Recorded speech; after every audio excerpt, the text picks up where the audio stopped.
Okie dokie, I believe we are all the way live. Hello and welcome to my graveyard. I'm your host of the evening, the Cemetery Man from Salem, Mass. Always taking names and kicking candy ass, live in a living color here with you only on Grande's Graveyard. Yes, ladies and gentlemen, we are here. We are live in a living color, and we are here finally after, I believe it was 5 months ago, we promised a little stream talking about the Alien franchise tonight.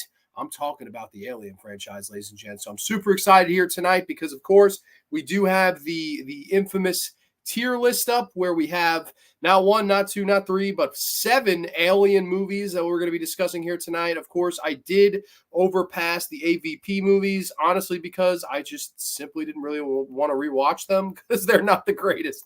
But we, of course, have the tier maker here. We have the green S at the top. Of course, A, B, C, D, all the way down to F. And then, of course, we have the films here from the original Alien 1979 all the way to the films that's out now, Alien Romulus. So, yes, it's going to be a very fun show here tonight, talking all things Alien. We've had a lot of people reach out to me over the course of the week and, say that they were excited for the show and stuff like that. So I'm really excited to be doing this here tonight and finally delivering a show I had promised months and months ago when I did the Alien ripoff stream, which was a really fun show too. But tonight, we get into the nitty gritty tonight. It's face hugging, xenomorphin, Ridley Scott, James Cameron, David Fincher, so many awesome filmmakers and films that we're going to be discussing tonight, and I'm very excited for this stuff. So here we go. Let's take a look at the chat. We have Mateo here. Ciao, grande. Can't make it for the live stream tonight, but I will catch it later. Have fun, Graveyardians. By the way, my favorite of the franchise is Aliens. Yes, Aliens. I know that the big question for a lot of fans is Alien versus Aliens. Which is the better of the two movies? Which is the better?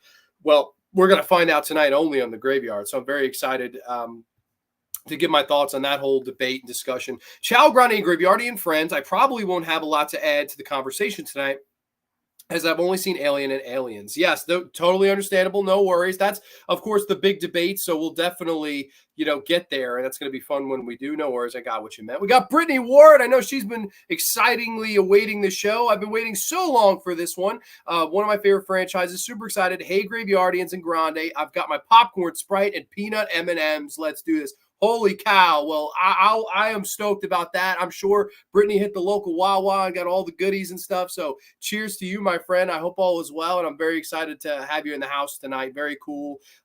We got Slasher Fred in the house. As the teacher would say, make sure you leave space for your words. Yes, because Slasher Fred, let's face it, in space, no one can hear you scream, my friend. Hope all is well with you. We got Ghostface Brett in the house. What's up, bitches? What's up, Slasher Brett? Slasher Fred, Ghostface Brett, Ghostface, I don't know. K Ojo's in the house. Greeting from Raleigh, North Carolina. Throwing up the prayer hands. Thank you so much, K Ojo. Hope all is well with you. Slasher Fred, hey, Grande, I see that you're wearing the original Teenage Mutant Ninja Turtles t-shirt and the episode, The Case of the Killer Pizzas. The creatures look very similar to the Xenomorphs. I am so happy somebody caught that. I had to rock the green tonight, although weirdly with this lighting, it's such a washed green.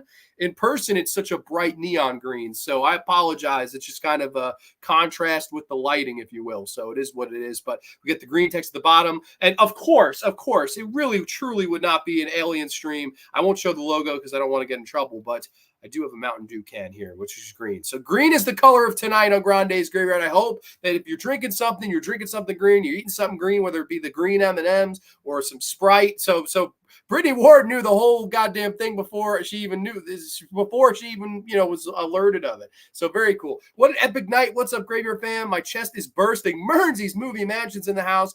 This is Mernzy's favorite all-time franchise, so I don't want to disappoint him tonight. I'm very excited to discuss all 7 of these movies for you guys. And Mernsy, of course, we're all ears to hear your absolute ranking. I know we talked mano a mano last night about it, but of course, I'm sure everybody in the chat's going to want to know your favorite rankings, and so if you want to share them, feel free. Anyone wants to share their, 1 through 7 or your letter grades for all of these movies, don't be shy in the comments. Don't be shy if you're catching the replay. Comment down below. Let me know. I'd love to see it.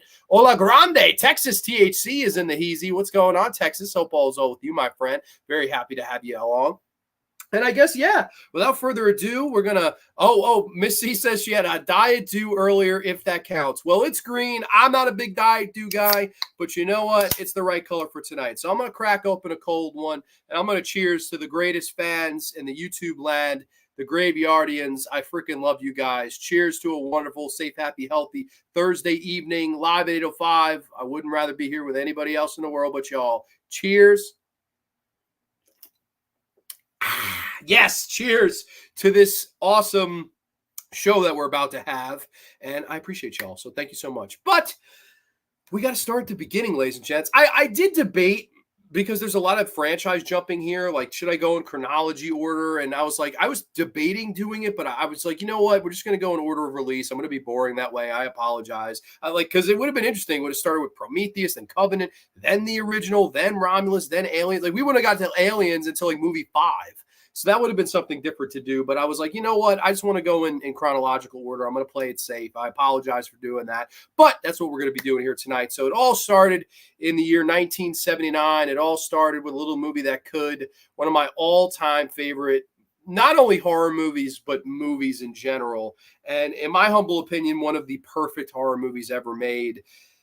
And a movie that, even though we're going to talk about the franchise tonight, in my opinion, never needed a sequel. It's a movie that's untoppable. And of course, I'm talking to you guys about Ridley Scott's Alien. Yes, Alien from 1979. Brief plot synopsis. After investigating a mysterious transmission of unknown origin, the crew of the commercial spacecraft Nostromo encounter a deadly life form. Yes, Alien. I will never forget the first time I watched this particular movie. I rented it from the library with my cousin. And I remember she and we sat down and we were all like, younger, and we were discovering these older classic films and stuff like that. And this was one that we had on our lists for quite some time. And I will never forget watching this movie with her. And it's one of those movies that it demands your attention. And it's a really, really interesting slow burn until we get to the, xenomorph alien creature, if you will. That's, of course, the titular character in the movie. And I just loved it from the word go. I was so intrigued by the mystery. I had so many questions. I was absolutely terrified by all of the horror in the film, and we'll get to all the horror. I was in love with the characters. I really enjoyed this cast. I thought this is, of all the Alien movies to this day, has the best cast of any of them. Ridley Scott's direction, the set design, the whole futuristic look, the script by Dan O'Bannon. One of the perfect movies ever absolutely made. And I don't think there's any debating that, in my humble opinion. I love Alien, and it's above and beyond my favorite of all of these movies we're going to be here talking about tonight. So I'm very excited to start off with this one.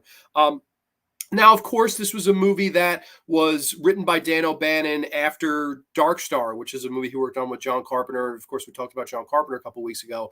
They worked on Dark Star, and that's like the B/C movie version of what Alien would go on to be. And of course, Dan O'Bannon, after that movie came out, was like, man, what if we tried to make this like an A picture? So they shopped it around until 20th Century Fox and Brandywine Productions. They stumbled upon the movie. They came together, decided to give it, for this type of movie, a bigger budget of $11 million. And of course, the rest, as they say, is history. A lot of different people were offered the project to direct. A lot of them passed.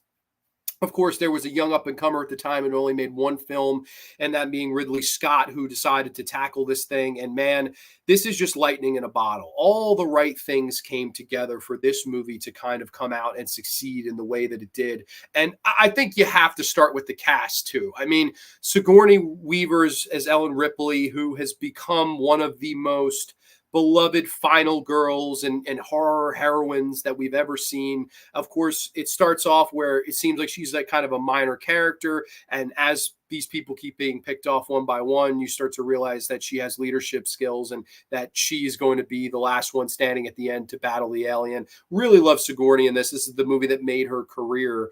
All these years later, she still has this movie to thank for her launch into superstardom.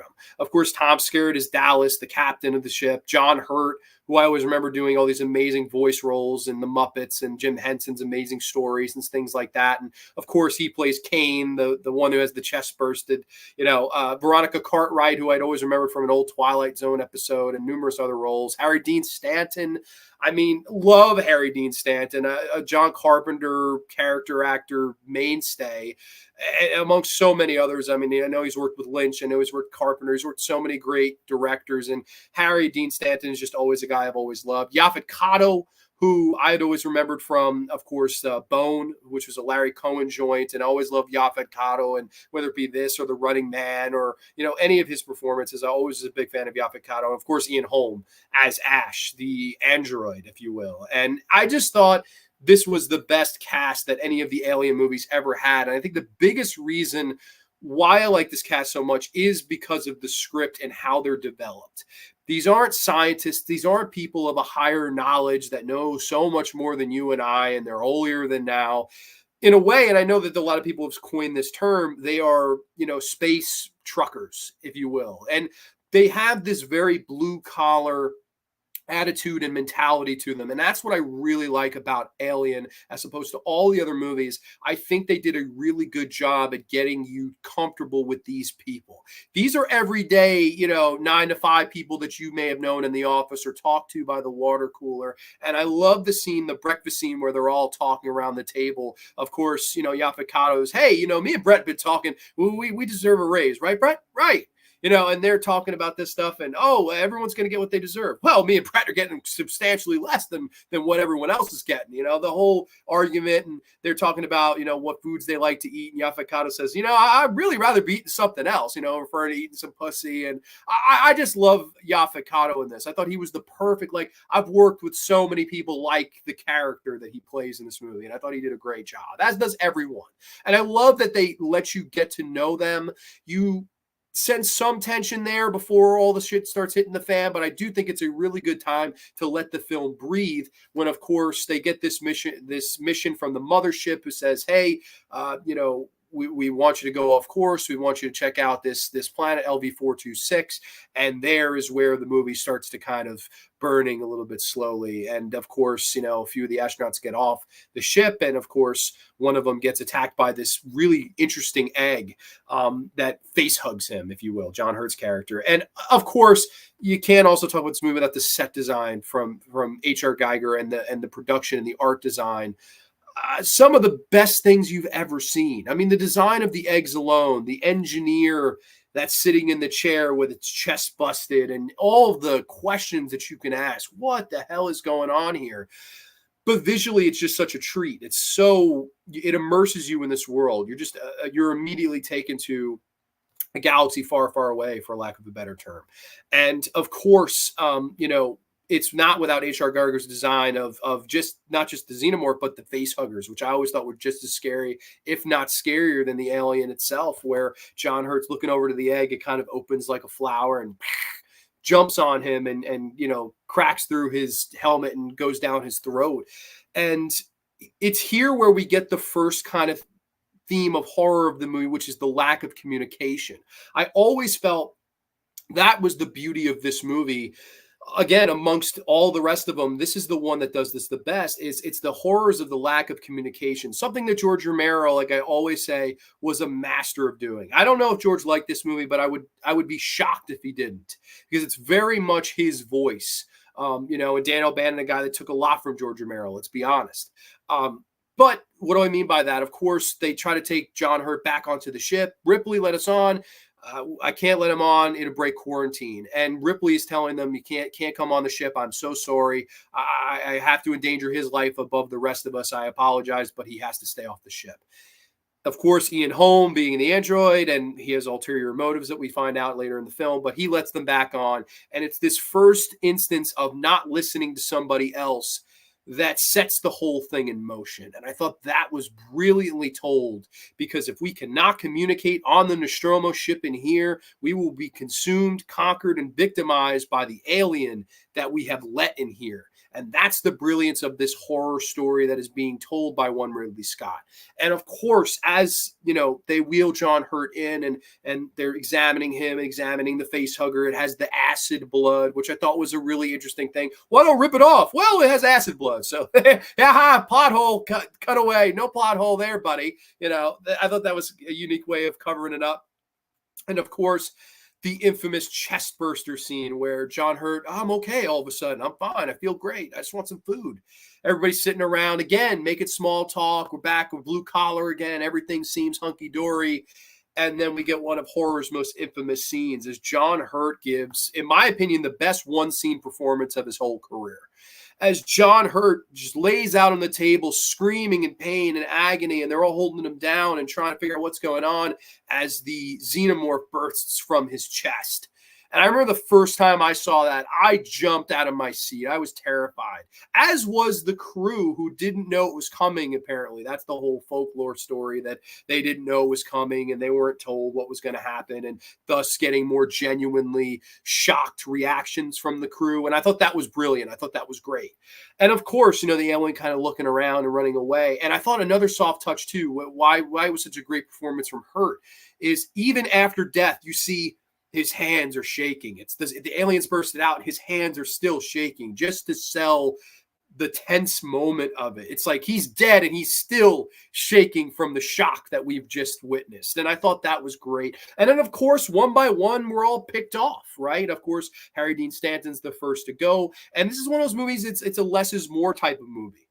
We get shadow glimpses of the alien. We get him in the shadows. We don't overshow, and I thought that was really, really good, because when you do get to finally see the full-fledged alien at the end, it's just amazing. It's such a good build. And I love how all these death scenes are done. The Harry Dean Stanton one's fantastic. Jonesy, he's looking for the cat. He's looking all around, and of course, the water from the ceiling starts to drip on his face. He takes his hat off, like, oh, nice cool off, and then, of course, puts it back on. Jonesy, come here. What's wrong? And we see the alien kind of appear behind him. He turns, and then, boom, he gets kind of dragged up by the tail, and we just hear him scream. Great. Of course, Tom Skerritt, that scene in the vents, go left, no right, no left. And then, they're watching it on the screen. And of course, the alien, surprise, kind of jumps out and gets them. Just great. So many great sequences of horror in this. And again, that one too, that one scene of them telling him to go one direction, he's no, I'm going to go another. And it's his failure to listen to them. It's his failure to listen to them. And of course, go the correct direction that possibly could have saved his life. And of course, later on, you get the Yaphet Kotto and Veronica Cartwright, Lambert, move out of the way, screaming at her to get out of the way. And she's just so terrified and shocked that she can't move. She's just in shock. And he tries to go and save her, and the alien kind of takes care of both of them as you just hear them both scream off screen. I thought that was so effective. I loved how that was done. Again, she couldn't listen to Yaphet Kotto, thus leading to the demise of her and him. Brilliant. Absolutely horror at its finest, in my humble opinion. I just love that. I love how that whole scene plays out until we get to our finale, where it's Ripley versus the alien. It's one-on-one with Ripley and the alien on the Nostromo. And of course, as Ripley seems like this ultimate underdog compared to fighting this thing, we get this great finale where the horror is just through the roof. And I think that last 15-20 minute sequence with just Ripley and just the alien on the Nostromo, and she's walking around with the flamethrower, and all you hear, it's not music. They cut the Jerry Goldsmith score out, which is a great score, but they cut it out here, and you just get the sounds of the ship and the steam and the technology and the footsteps and the breathing of one Ellen Ripley as she's kind of just scared, because every corner, every turn, every step could be her last, as the xenomorph could get her at any moment. To me, it's one of the great third acts in horror's history. It's such a tremendous final act of heroine and villain, and it's just so well told. It's so tense. It has you on the edge of your seat. You're rooting so hard for her to get out of it. And of course, it seems like all is okay, but then of course, she's on that little shuttle, and of course the alien kind of pucks out. And that always, that was the jump scare of the movie to me. I fucking never saw it coming. I was like, oh shit, no! I was literally standing the rest of the movie after that happened. I thought that was fantastic. And then the whole, blowing it out of the airlock and signing off from the Nostromo. And always another thing too, again with the characters, which was so smart. Instead of just, this is the last survivor signing off, I think it was really smart to list the names of the people that we had been watching, that we got to know, that we saw die because of their failure to not communicate with each other successfully. And that, I think, is, again, the true brilliance of this horror story told by Dan O'Bannon, is their failure to communicate. And she just lists their names off. And I always thought that was the perfect way to end it. Like it was so well done, man. I love Alien. I'm a huge fan. To me, a perfect horror movie. I just adore it. I didn't get into the Ian Holmes stuff. We can, but I've been neglecting y'all for far too long. Let me go back here. I believe we were here. Cheers, Grande. Cheers. Hell yeah. Cheers to you, my friend. Cheers. I'll take another sip in the meantime. Only the best on Grande's Graveyard. Let's see. Ghostface Brett. I have that same 4K. Oh, do you really? So what I'm told, Brett, is this might be out of print. So this might go for some dumb money. But you know what? I ain't selling this son of a bitch. I love this movie. I think it looks fantastic at 4K. And this was a gift from my good friend Don Nice. So Don Nice, if you're watching this was my very first 4K. Thanks to you, sir. So I really appreciate it. And I hope to pay the favor back someday. Agree with you too. One of my favorite horror movies ever. Best in the series to me. I agree. I think it's just brilliant. And we can get into, I didn't mean to skip over the Ian Holmes stuff. I just guess I was just rolling and I didn't want to slow down. The Ian Holmes stuff, I think, for years ago, I always thought that was an unnecessary twist, that he's an android and it was his mission and the crew expendable. I always felt as a younger kid, I was like, I don't know if that needed to be in the movie. Looking back now, I actually think it works a lot better than I thought it did as a kid. And there's many reasons for that. Now, of course, the brilliant scene where they take him out and the whole android white blood and stuff, the cum blood, I guess, as, they set his head up in the seat. And he tells what this organism is. It's a perfect organism. And I love if Veronica Cartwright kind of cuts into the conversation. You would sound like you admire it. And I admire its purity. You have my sympathies. I loved that. I thought that was so good. Like a really good way to hype up the xenomorph. Like, this is a perfect organism. This is, you're not beating this. You have no chance, basically. You're expendable, and my mission's complete as long as the alien gets back to Earth in one piece. I love that scene. I actually thought that was really good. And I don't know. I definitely think Ian Holm does a really good job in the role for me. I really think he does a good job. I think that the franchise is really about corruption because Weyland believes that the control of the xenomorphs, which is like believing that a wild animal being held captive will make them tamed. That's a great point. And Weyland, not as much in this movie. Now, I know, obviously, the whole Ian Holm, it was, that Weyland wanted that to happen. I think this one is a smaller story, and that's why I think the reputation it's garnered is so big. And this was a horror movie that had a lot of legs. This was not a movie they expected to do great, and it did fantastic numbers in its original theatrical run. I mean, it just did better and better and better. It just seemed like a movie that every weekend it would do a little bit better. It had some nice legs to it. And, this is definitely, as it goes on, it becomes more about corruption and things like that. But I feel like this movie, it's a smaller story. And it harkens back to like I said, the George tropes of Night of the Living Dead, of the, should we stay out here? Should we go, down in the cellar? And the if we can't communicate and work together in here, the zombies from out there will come in and get us, type of situation. I think that's the type of horror that the first movie, and only the first movie, really tells. And it's very successful in doing that. But as it goes on, you're completely right. As a whole, I completely agree with you, Fred. Agreed, Alien was before its time, so cohesive, great characters, great creature, amazing. Yeah, it's really, there's no holes in it. Like, I've heard people say, I think it's slow. I think it's a perfect slow burn, and it's the only one. Maybe the next movie does it. I mean, I have some controversial thoughts here tonight. I will preface by saying, but I don't think any of them build the characters as good as this one. Like, I really love that they take the time. And then, by the time you get to certain movies like the Prometheus, or, like, a lot of them are so snobby, like, I'm an expert in this. I don't give a shit if you're an expert in rocket science. You can shove it up your ass. You're still an idiot. You're going to get conquered on LV-223. So I don't like that whole thing of making these sophisticated people that are holier than thou and are so much more intelligent than you or I didn't think that worked. It doesn't make them as relatable to me, unless you are, a big wig, rocket scientist, which who the hell is really. When the movie was re-released in the director's cut during the infirmary, they included an extended scene where she storms in like an angry and gets a slap from Lambert. Yeah, no, and they're, of course, have re-released this movie a few times. I've seen this in the movie twice.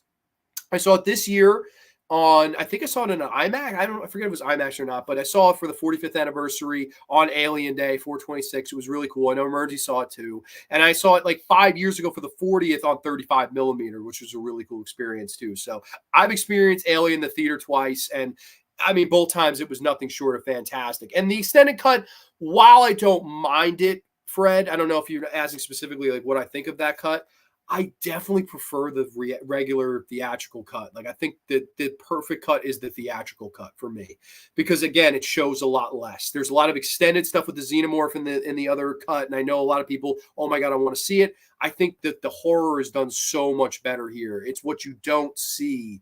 It's one of those horror movies because finally, when you do see something, it pays off so much greater than if we had been overexposed early on.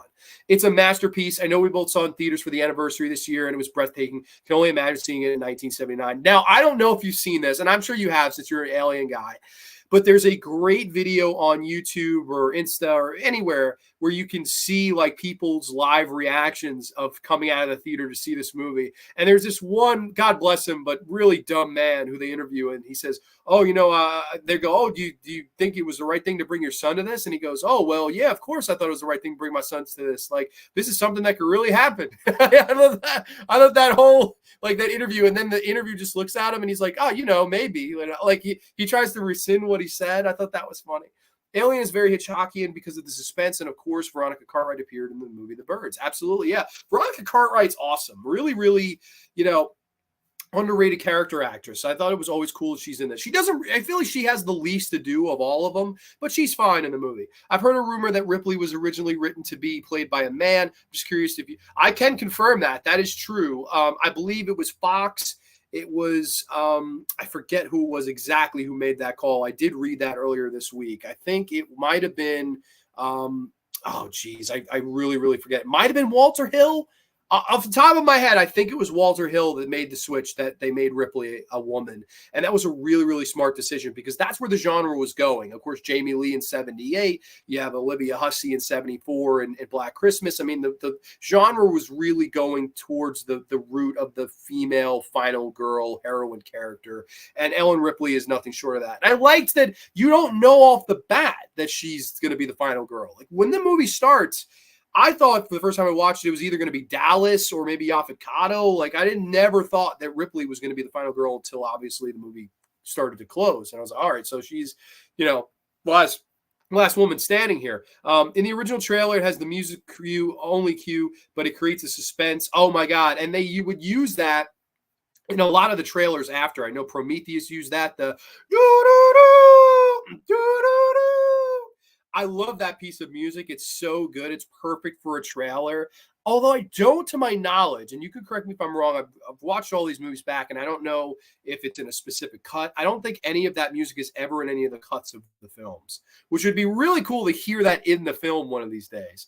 Actually, Miss C, all the characters had no gender assignment when initially written in the script. Okay, well, I did read that, though, too, that they did switch Ripley from a male to female. So I did read that too but maybe the original, yeah, maybe that is the case. The line from Parker, "We should freeze Kane," is so very suspenseful. And imagine if they did.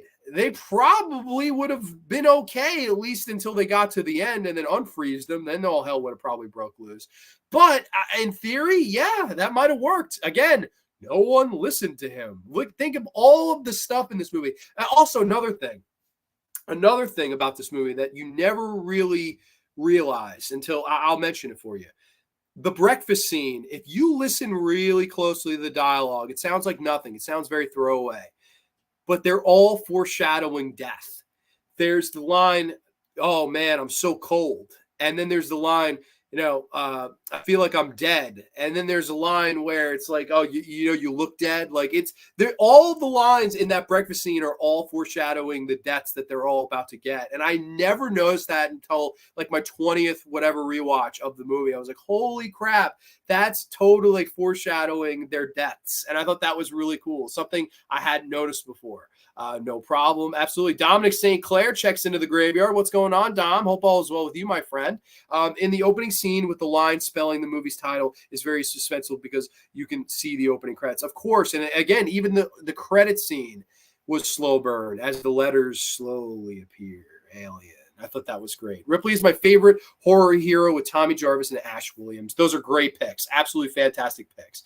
I remember as a kid first seeing that alien burst out of his chest. It was horrifying and intriguing. Yes, exactly. As is this world they create. It's such an interesting world. Like the whole design, it's like, who thought of this? And of course, I think it's pronounced Giger, but I always just said H.R. Geiger. I'm sorry. That's just, I don't know. But the whole, like, it's just beautiful. And it's a mystery that never had to be explained, never had to be solved. I never wanted to know. I wanted to sit there and think about it and make up my own mind, or even, just accept it for what it is. It's an alien planet. Somebody put these eggs here. Why? What's going on? But I don't need to know. I really don't. I could just kind of, fill in those blanks with my own mind. In the original theatrical cut from Alien, the Cat Jonesy is the witness to Brett's death, and in the DC version, it is Ripley and Parker who are the witnesses. Which again, I think the cat, then the shot of the cat looking up to see what's going on. I thought that was so much more effective, personally. This is one movie where watch the theatrical. Like the director's cut's fine, but it's just that theatrical cut can't be beat, man. This movie, it's by far the best. It really is.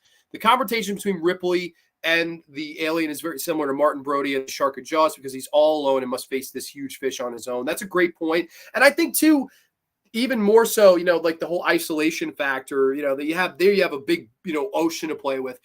Everything is, you're condensed on this ship.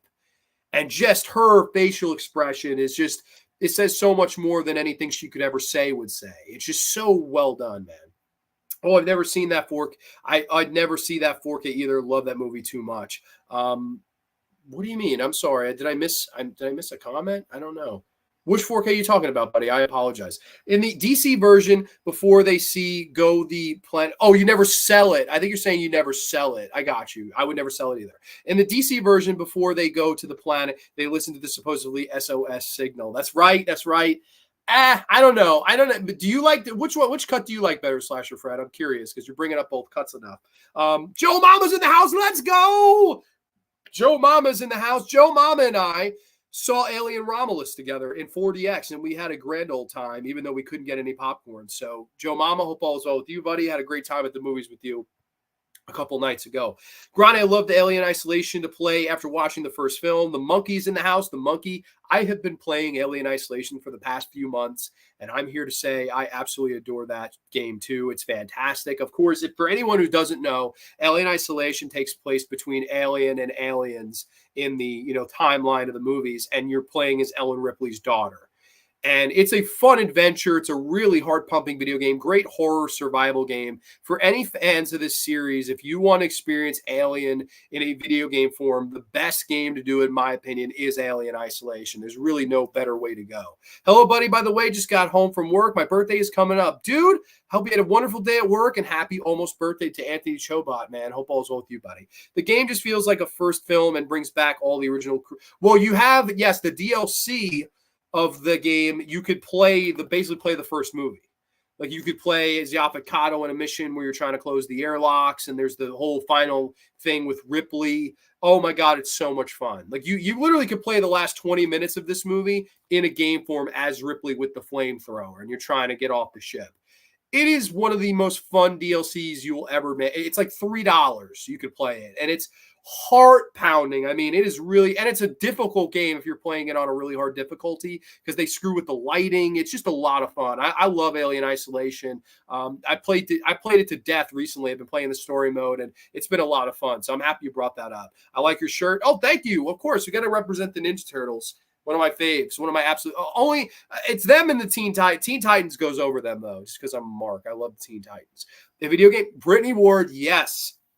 Alien Isolation is the name of the game. If you have a PS3, PS4, I don't know if it's downloadable on the PS5, but you could play it. It's a fantastic experience. I really recommend it.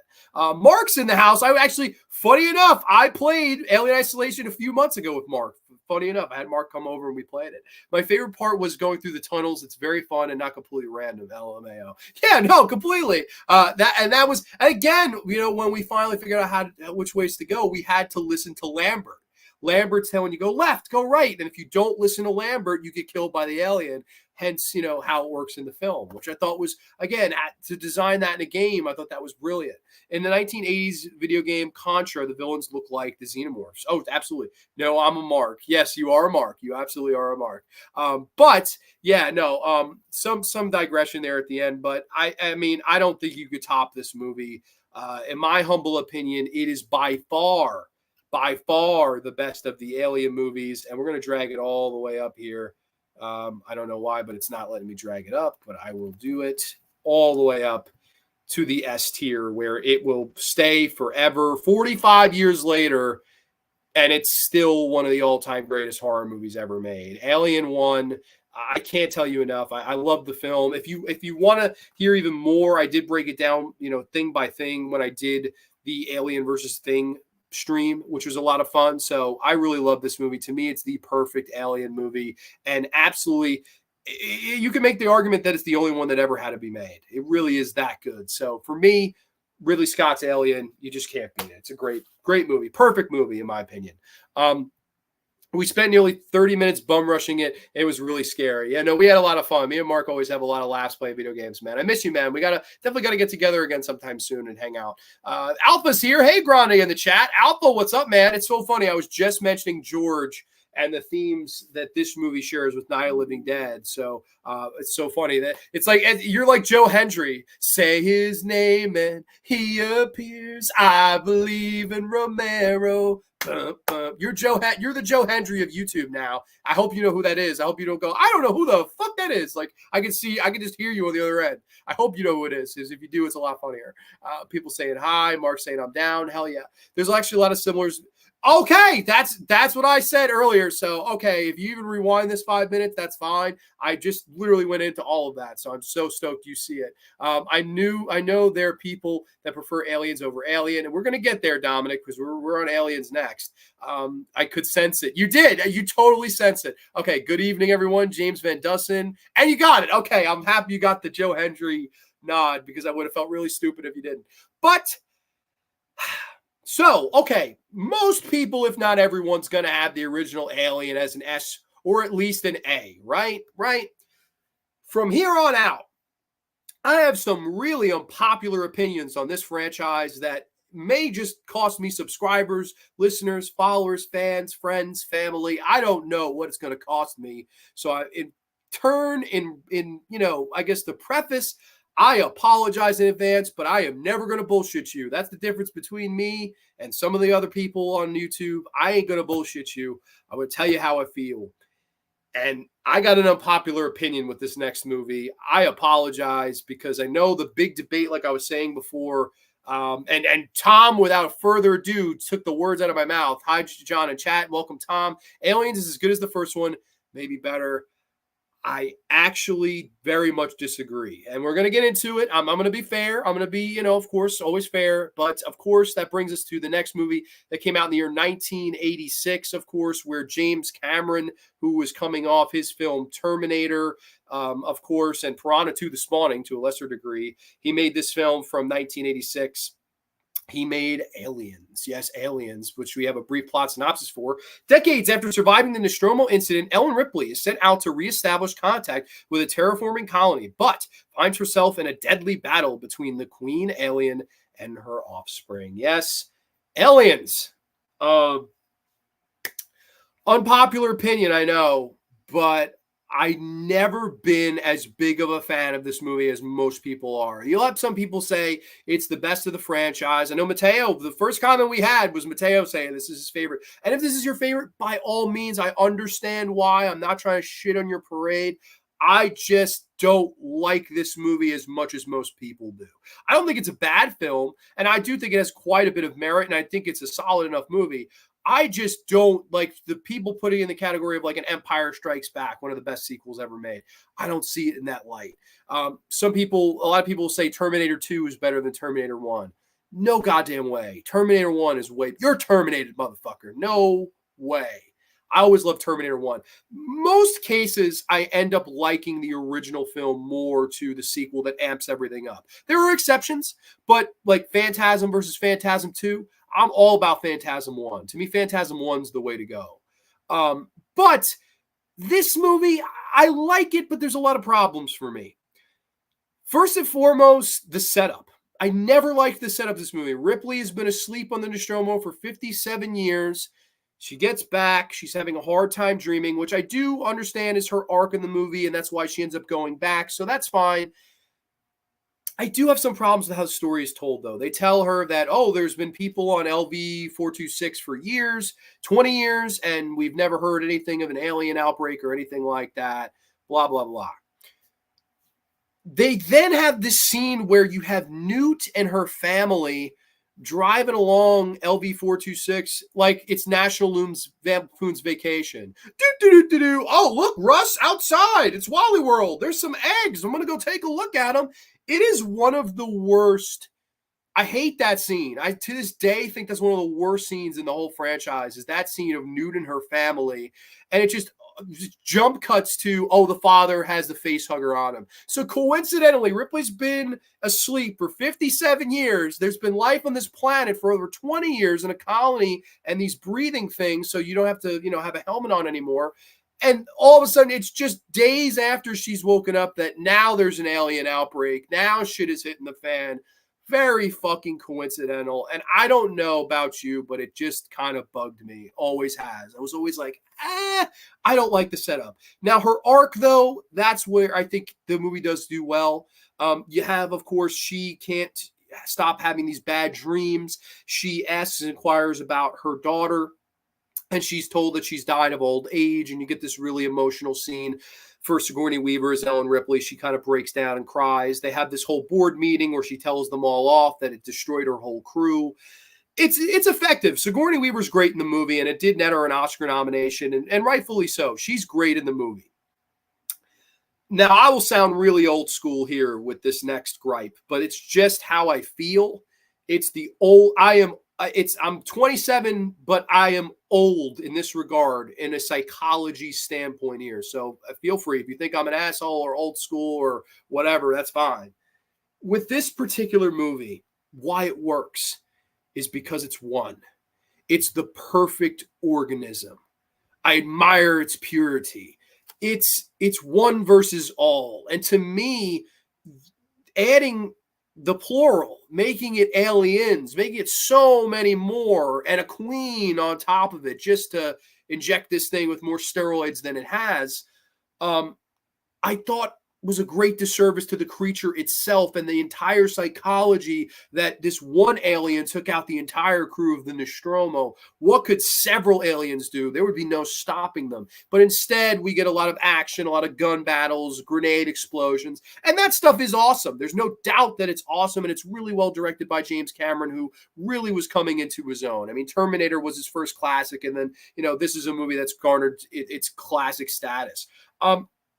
I just always felt that less was more with this particular villain, and adding so much to it just, to me, oversaturated it a little bit. This is one where you dial up the volume, and for me, it kind of hurts it a little bit. That's just me, though. I'm old school. That's my psychology is, it took all of you, to try to take on this one thing, and it picked you off all, then when you have these colonial Marines, then it's just like, it feels like a fair fight. It feels like, okay, we have guns, we're armed to the teeth, it's more of an action film. And I guess that's maybe where the horror fan in me kind of is like, whatever, this is fine. It's good for what it is, but it's missing the horror element that this movie shines so brightly with.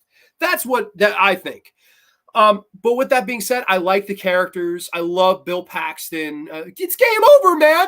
Game over. I love him. He's just so great. And this little girl survived with no food, no parents, no help. Well, maybe she should be in charge. Like, he's great in it. Michael Biehn is a great baby face. Love Michael Biehn. And of course, he would go on to be a great heel in The Abyss, but that's a story for another day. Of course, you have Vasquez. She's absolutely fantastic. The actress that plays Vasquez, her name is escaping me at the moment. I'm so sorry. I forget her damn name. I'm sorry. And my computer froze on me. There you go. That's a great time to forget somebody's name when your computer fucking freezes on you. Jeanette Goldstein. Sorry, her name just completely slipped in my brain. You have her as Vasquez, the kind of like female Rambo. And did anybody ever mistake you for a man, Vasquez? No. Has anyone mistaken you for a man? Like, some of the banter is fun. They do try to give it the characters what they gave them in this movie, the whole blue collar element and the fun banter. It's okay. It's good. You have Lance Henriksen as Bishop, the android who Ripley doesn't trust and is immediately like, fuck you, thinks condescending things of him because of obviously the Ian Holm character in the original movie, Ash. That's fine. You have that there. And then, of course, this entire movie is kind of a build up to the 50 to an hour minute mark where they finally do encounter the aliens and then all hell kind of breaks loose. And you have a very fun night at the movies, an action adventure movie. A lot of guns, a lot of interesting playing with colors, especially reds, vibrant reds and blues and things like that. And then, of course, at the core of this movie, you do have the whole thing with Ripley and the girl Newt. And that whole arc of Ripley never got to know her real daughter. She died of old age. Newt's family's been taken away. In a lot of ways, they've been missing the opposite pieces in their lives and kind of come together. And Ripley almost sees Newt as a daughter figure. And it's beautiful. It's sweet.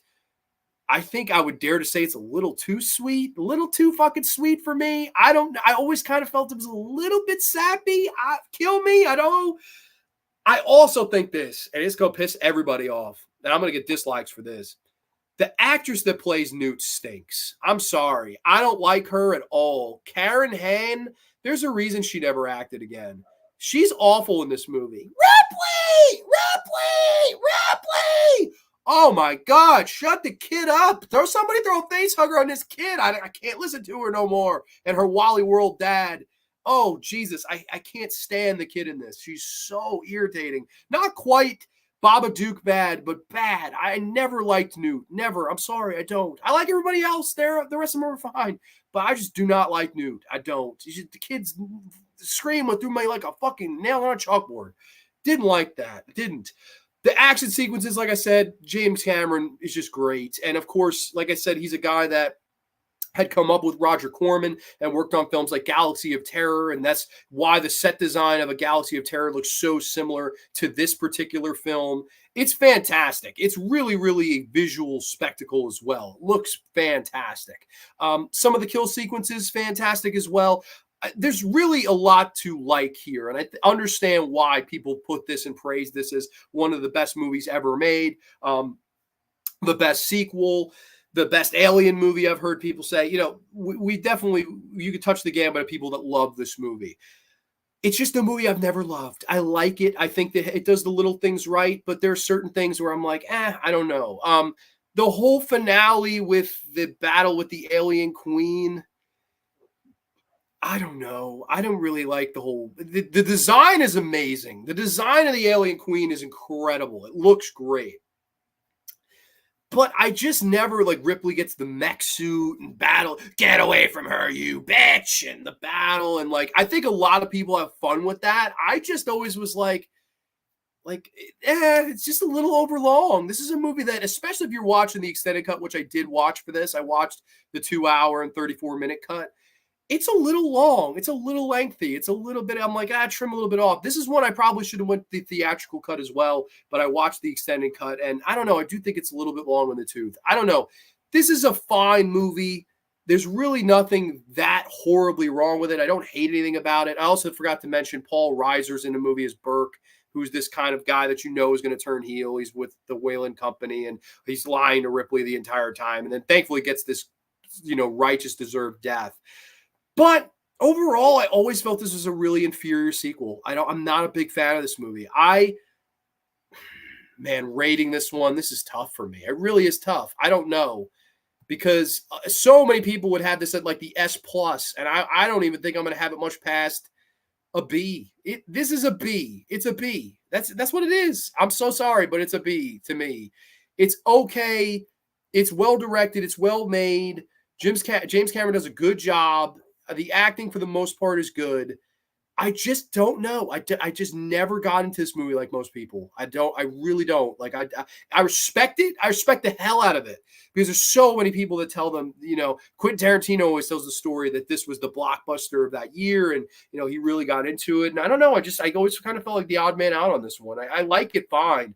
I just don't think it's like love it great. I don't know. Just my opinion. But let's see what you have to say in the chat. I haven't even looked at the chat because I'm so scared that I probably lost my entire crowd and probably people told me to go fuck myself. But we'll see. If you watch, I'm sorry. Did I skip? I think I skipped some comments. I think, yeah, I did. I definitely skipped some comments. Let me see. I'm sorry. Let me go up. I think we were here. No, we were even farther. Holy moly. Okay, we got a lot of comments. Oh no. Oh my God. Where the hell did we stop? This is crazy. Okay, Grande and Alpha are telegraphed. Oh my God, me and Alpha got that. We got that telepathy. But Grande, they wrote alien on a white border and added an A. Yeah, pretty much. I actually don't care for aliens that much. Okay, see? We'll talk about the telepathy. Aliens and Terminator 2 has many similarities because you have the female protagonist attempting to tell their story and having nobody believe her, and both movies are focused on motherhood, of course, and they're both directed by the same guy. So there you go. Game over, man. Game over. That's always Bill Paxton's my favorite person in this movie. I almost wish Bill Paxton was the lead. I think he's great in it. This movie has a lot of famous lines such as "Stay Frosty," which is I don't know if Trench is watching, but that's a great line from my good buddy Trenchy. So Paul's all with you, man. Game over, man. Game over. Get away from her, you bitch. Absolutely. Grande, I have a weird opinion. I love AVP2 better than any of the rest after Alien 1. In my opinion, I can live without all the rest. Alien also feels like a sequel, even from the beginning. Fair enough. Wow, I've never heard anyone say that like AVP2 is the best sequel. That's pretty interesting. Definitely not a bad movie at all. I don't think it's a bad movie at all either. It's just like I think it's so overpraised, and then I always felt it was good, but it's just like it's to the point where it's like so many people put it over where I'm like, wait a minute, I have a problem with this and this and like I see flaws. I do. I'm telling you, that scene of Newt's family, that's like, oh, I hate that scene. That's like one of the worst. That to quote John Carpenter, that scene was fucking deleted for a reason. Like that scene is, oh my God, it's so bad. I hate that scene. The only incorrect opinion is if you think Alien vs. Predator is the best, everything else is fair and understandable. Okay. All right. Mark has spoken here. Nah, T2 is greater than Terminator. See, no way. I see that one I think is blasphemy. I don't mind T2. Terminator 1 kicks the shit out of T2. I don't even think is close. I get it because I think, I don't know. It's hard for me to really I don't know. I guess I get the argument of aliens over Alien more than T2 over Terminator, but that's just me. I you don't think I'm happy or a huge fan of this movie. T2 I would say is even under Aliens for me. I'm not a big T2 guy at all. I like Aliens is a good action film, but Alien is definitely better in terms of story and the suspense. Yeah, no, listen, I agree. It's a good action. It's a good movie for what it is. I just always felt that it's like I'm a horror guy, so maybe that's why, going the action route. But then again, Phantasm 2 does that, and I have a blast with Phantasm 2. So, there's certain situations where I feel toning up works better. This just isn't one of them for me. But a lot of people are in the full, believing of this is one of the best movies ever made, and right on if you do. One of the music scores of the movie was used in lots of the other trailers to the other movies. It is where Ripley and Newt are escaping from the planet. Aliens is amazing. Y'all speaking blasphemy. Yeah, no, we're definitely, anyone that doesn't love this movie, we're in a minority. There's no doubt. This is one of the most beloved movies ever made. And, as we go on, there'll be ones that you'll be like, you put that over Aliens? But yeah, I'm just, being honest here. Not going to bullshit you, like I said. The original theatrical cut, where are given a mystery to Newt. Yeah, I really should have watched the theatrical cut. That was my biggest mistake, was watching the uncut version, because it was like, just a little tedious. I'm not much into outer space movies in general, but I think Aliens is too much of a slow burn for me. Oh, Alien 1 is too much of a slow burn for me. I find Aliens is more rewatchable, and I'm a mark for kids in danger. Fair enough. Okay. That's a funny thing to be a mark for. If you watch the teaser trailer, the original Alien includes the music cue. That's right. Brittany, I like this movie, but that's just it. Liked it. Wasn't bad. I love the soldiers added to the plot, but they got their asses handed to them, and I loved their dialogues. I'd agree with that. I like when they all get obliterated too, because they're all the idea of them is it's like we can deal with this. Like their whole nonchalant attitude, I thought was a really smart way to go. Even though I said going against the psychology of the one versus all, I thought it was really smart for them to kind of go in overconfident, and thus they get destroyed at first. But then, of course, the main characters, they get a lot of their comeuppance at least. The dream sequence that Ripley has is very scary because she has the infirmary and something that is about to burst out of her stomach, but we never see it come out. Absolutely. Grande, for anyone who has seen more than 2 episodes of your show, can figure out your old school. That's true, but it's just like even this movie, it's old. I mean, we're talking about a movie that's almost 40 years old. And it's like, even that, the psychology for me, it's like, like, why did you do multiple? Like, to me, it's like that works so much better. And the villain works so much better if it's just one. I think one versus all is such a more better story to tell with this particular villain. But that's just me. In the special edition version, when it looks like Ripley's outside, but it's really the hologram, is almost very similar to the Back to the Future 2, where they have all these future technologies. Okay. I really liked that they added more as far as the aliens. It definitely oversaturated it, but it's set up for the future movies, and it adds to the horror for me, evoking hopelessness and character development. Yeah, that's a great point. That's a great point. It was funny. I know you sent me your list, and this was not in the top 3. So I was like, Brittany Ward might be with me here, and it sounds like you pretty much are. And, and we'll get to what your number 2 is, because, spoiler, it might just be my number 2. In the special edition version, they included Ripley finding out her daughter's lost. That's right. Yeah, and they show the picture of it's like aged Sigourney Weaver, which I thought was funny. Babadook kid was hilarious. How dare you? Oh, that kid is terrible. Newt's better than his ass. When they went into the alien-like nest, I love the design of the whole set. Oh, it's great. The design and stuff like that, it's fantastic. Like, you can't fault the technical here. The technical is off the charts. And like, that's a big reason why I could see somebody saying, like, this is a great film. Like, how can you bash this movie? How can you give it a B? It's more psychology and story for me than anything else, and the oversaturation. But the technical is an S. I mean, you can't give it anything less than that to me. Oh man, the ending is so good. Yeah, totally. Hey man, I'm totally in the minority here. Put it in the F to make people mad. No way. No, it's a good movie. I don't love it like the rest, I guess. I don't think Aliens would be as good as a standalone movie. It needs the original to establish the alien world. I think Aliens has a strong influence on Dog Soldier's setup.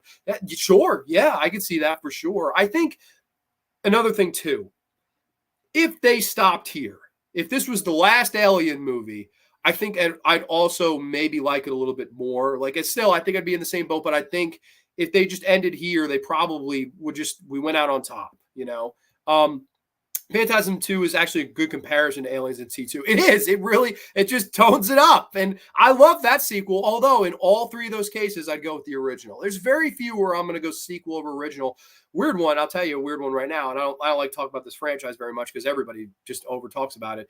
I always liked Halloween 2 a little bit more than the first one. Weird. I know, really weird, but I always loved Halloween 2 a little bit more. Mr. Sandman. Love the second one. Grande, I can name 25 people who can only orgasm during sex if they have the Alien film score playing in the background. They feel a connection to it on an intimate level. Wow, that is the comments there. The big O from the Alien score. Absolutely. The tagline, "This time it's war," is such a very famous tagline. Absolutely. I'm sorry, y'all, but Aliens falls to the B tier for me.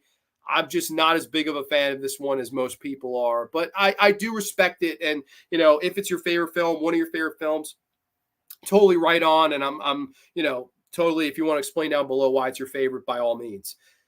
That brings us to, oh boy, there's a lot of movies that could be considered the black sheep of this franchise from this point on.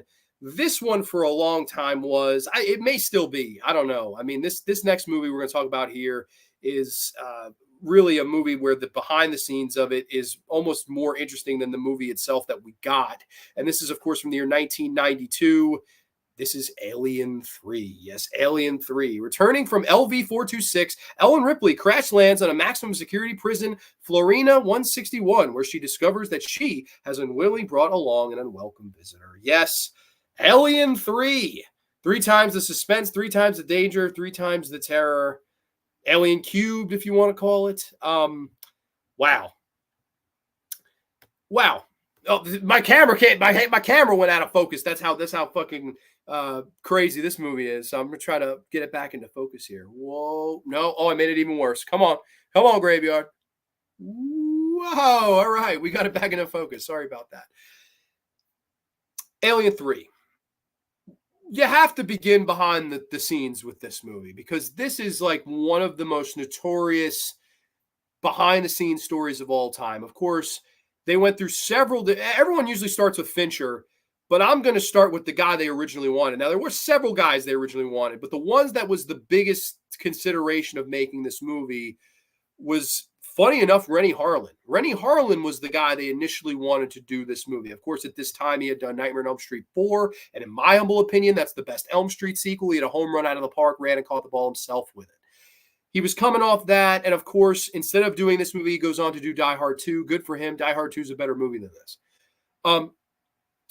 He had a couple of ideas for it, and the initial idea, and there's a teaser to this day you can find if you look hard enough on the internet, or it may be right here on YouTube. Aliens were supposed to come to Earth. Alien 3 was supposed to be Alien 3 on Earth, and you can find the teaser of it this time. They're on Earth, and the alien egg cracks open, Alien 3. And that was the initial idea, the initial plan. And Rennie Harlin had the great idea of, what if we have our poster?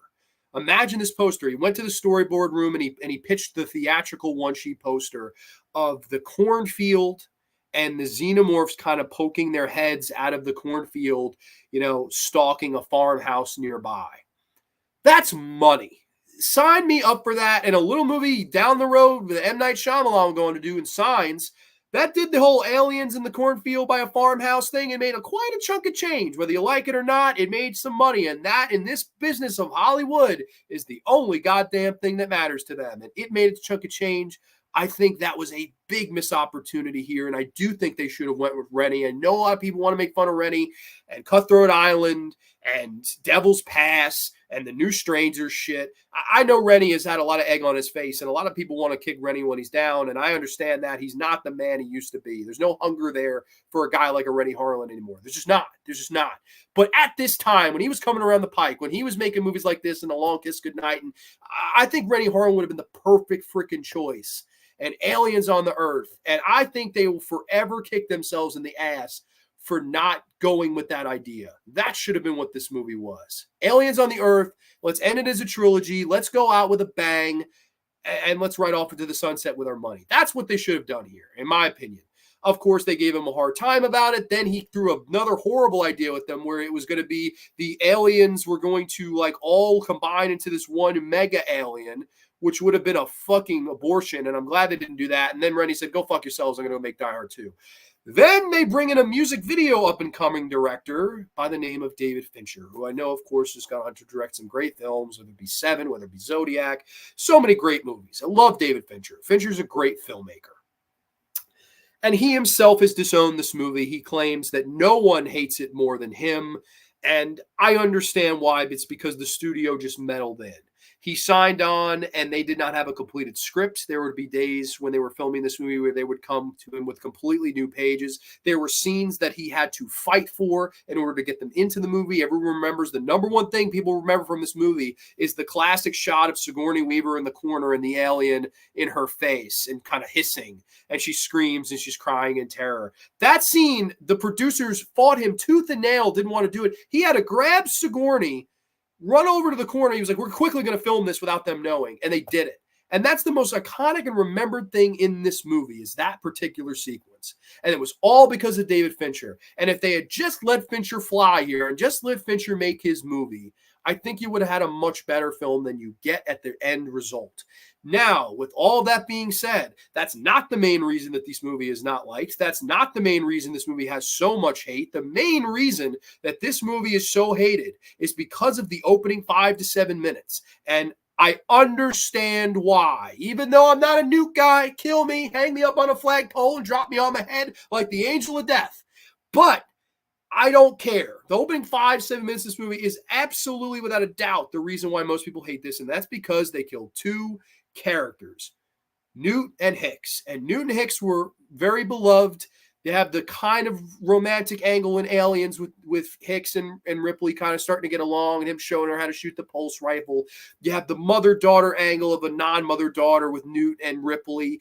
And I think it was a huge mistake on a few levels. Number one, while I am not a huge Aliens guy, so if anything, you wouldn't think it would piss me off. It doesn't piss me off. It really doesn't. But these were endeared characters. And that's hard to do in film. It's hard to make organically likable characters in film. It sounds easy, but it is oh so hard to do. And those two were endeared, whether I am a mark for Aliens or not. Most people are, and most people love those two characters and were endeared to them. And to kill them off in the opening 5 to 7 minutes over your title sequences, where production designer, oh, by the way, Newt's dead. Cinematographer, oh yeah, that you remember that guy Hicks? He's dead. You're killing them off one by one by one by one. And that was wrong. It was wrong to do, whether I like Aliens as much as most people or not. It was the wrong move. It was the wrong move. What Fincher was going for, what the studio was going for, what the idea was let's work Alien backwards.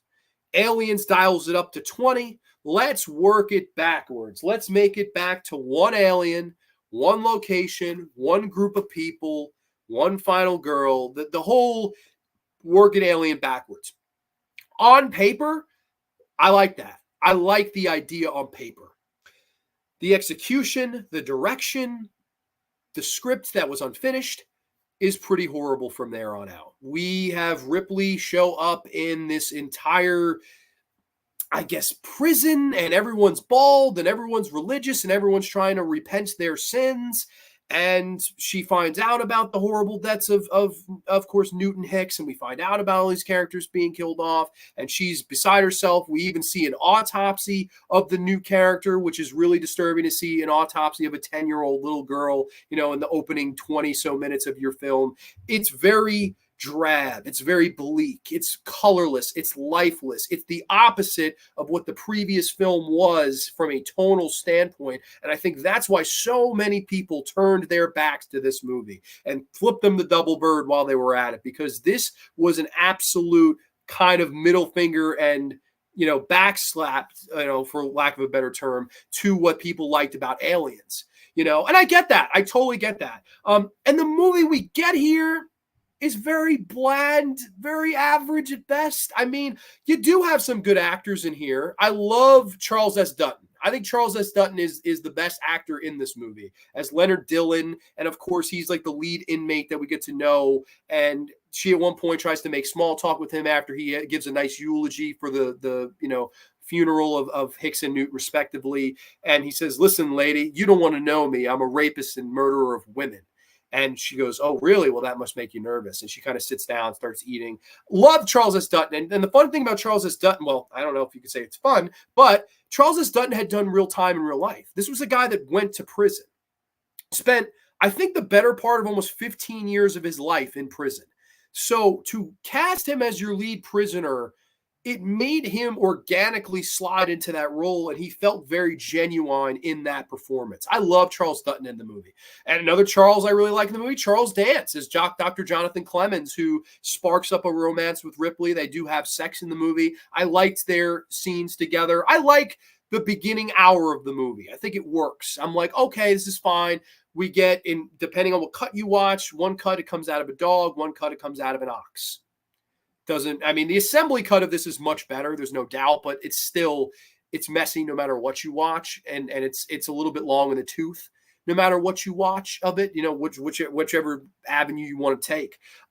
And the film itself is, I think it went too far in the other direction, and it's a little bit of a mess. And when I say a little bit of a mess, it's a lot of a mess, because listen, the producers were in this kitchen. There were too many cooks in this kitchen, and David Fincher has disowned the film. Like I'm saying, to this day, he says no one hates it more than him. And I can understand that. And it's very deflating that he has that stance. Now, I do know there's a small cult of people that say this is the best Alien movie. There's a lot of people that herald it to this day. If you feel that way, awesome. Let me know in the comments, because I've been neglecting you all. I'm going to get to you guys.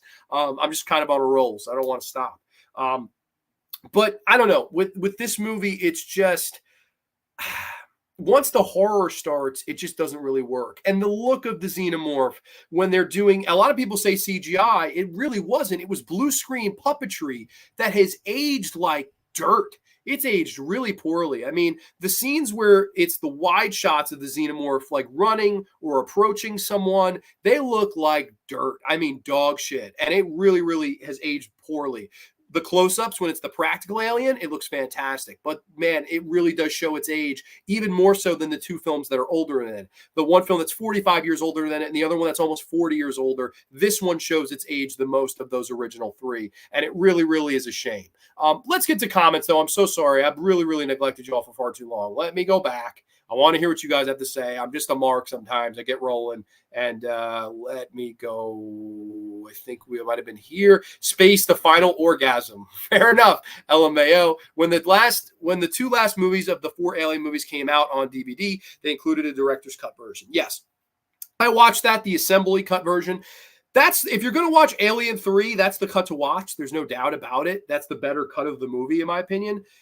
But even then, it has problems. It does. Alien 3 is awful. All caps. I tried watching it again recently. I just couldn't do it. Yeah, it is. It's very unrewatchable, too. That's a big problem with it. It's the opposite of a blockbuster. It's a very drab, dreary drama. Triple D's, if you will.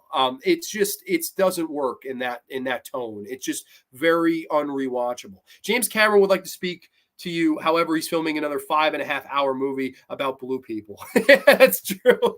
That is true. He probably is. I know many people will disagree, but this one's in my top 3. It almost feels like a filler, but I love the characters in the story. They fought the aliens with literally nothing and went out like G's. Yeah, I know another big problem with this movie people have is they didn't have guns. Again, I liked going back to that, and it's just one alien versus all. I liked the idea on paper. It's just really poorly executed in the movie, but it's really not the director's fault. It's totally you could tell that just the producers and the studio's greasy fingertips were on this thing.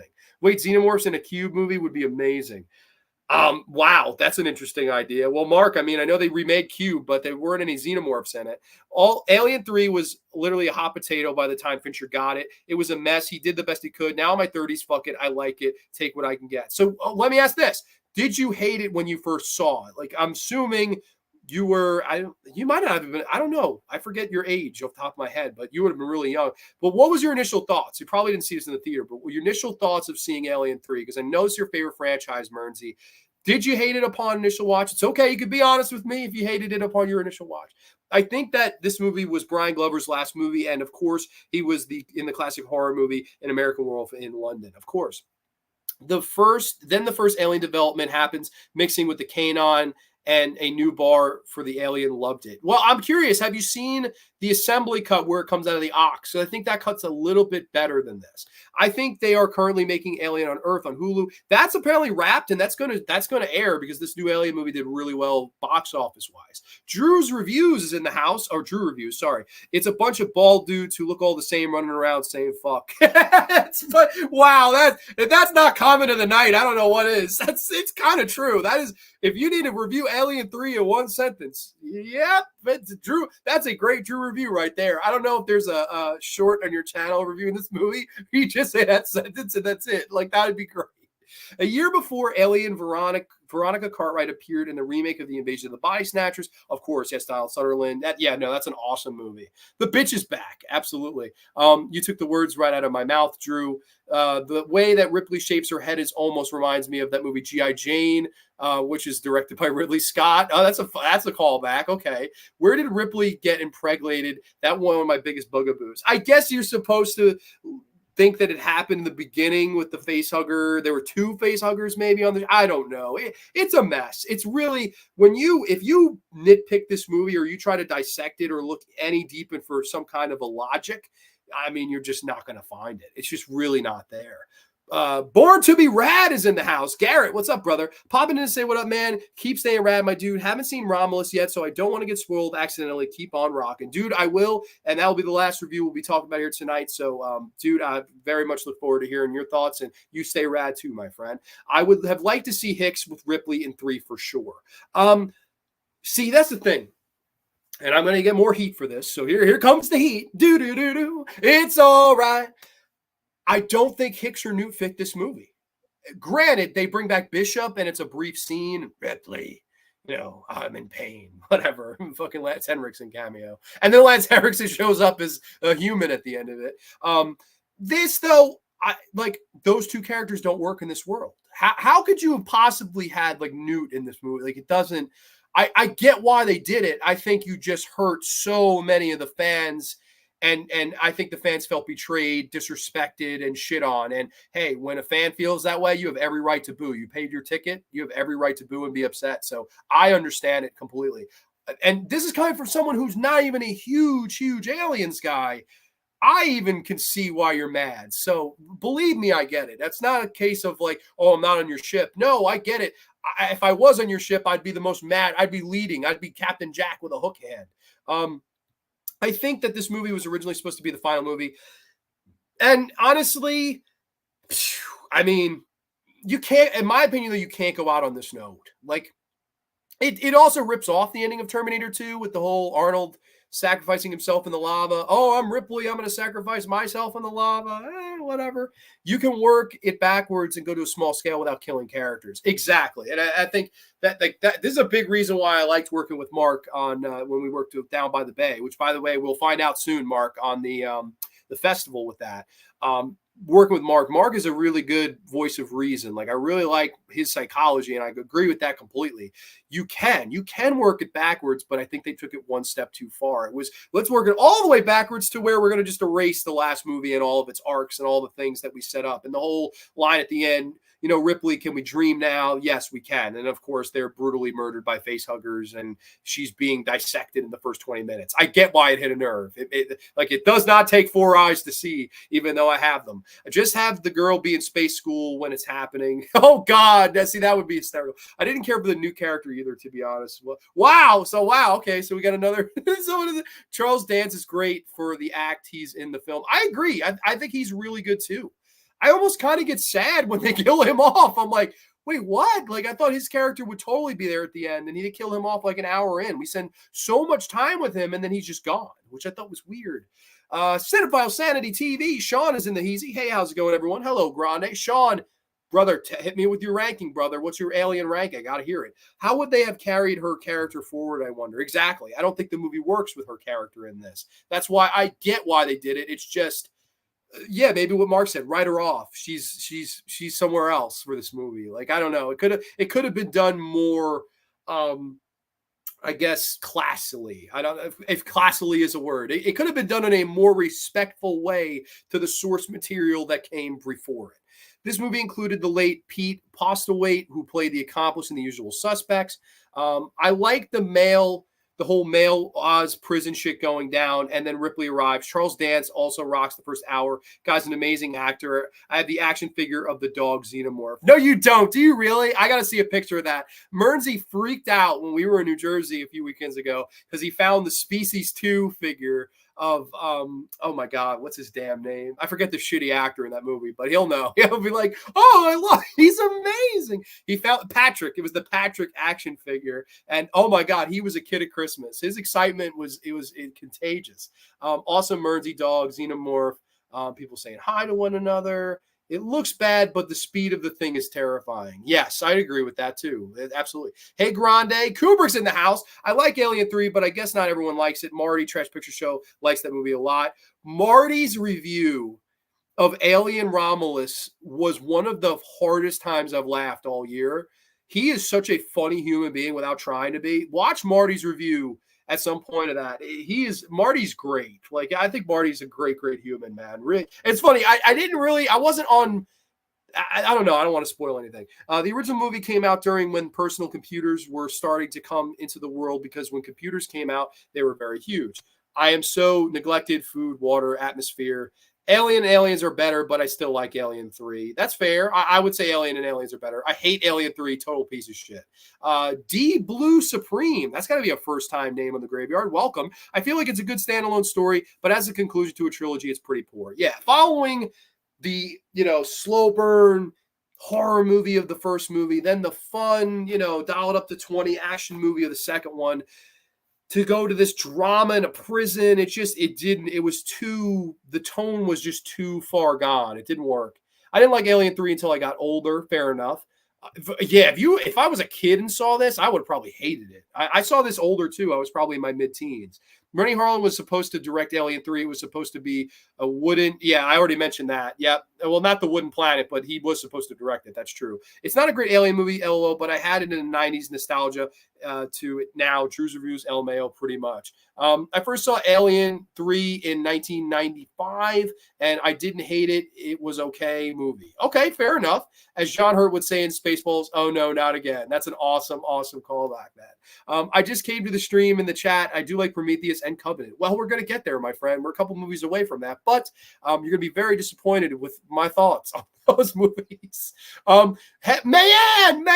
Oh, Mayan is in the house. It has been for hell and ever since I've seen Mayan in this chat. So rock on, my friend. So good to see you. I hope all is well. Aaron Pinn, a YouTuber, didn't like Newt dying in Alien 3. Oh, I'm sure Aaron Pinn is one of 1,000 YouTubers that did not like Newt being killed in this movie. Resurrection's pretty bad. All right.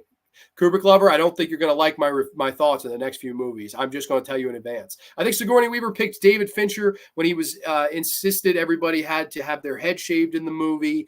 I think Pasta Weight was the name of the father with Daniel Day-Lewis. I don't know. I feel a great deal of pain every time I'm reminded of Neil Blomkamp's Alien. Yes, of course, they were going to have him do like Alien 5 instead of, I think, Covenant. And they were going to have him like have Newt and Hicks and Ripley. And it was going to be like they were all back in it.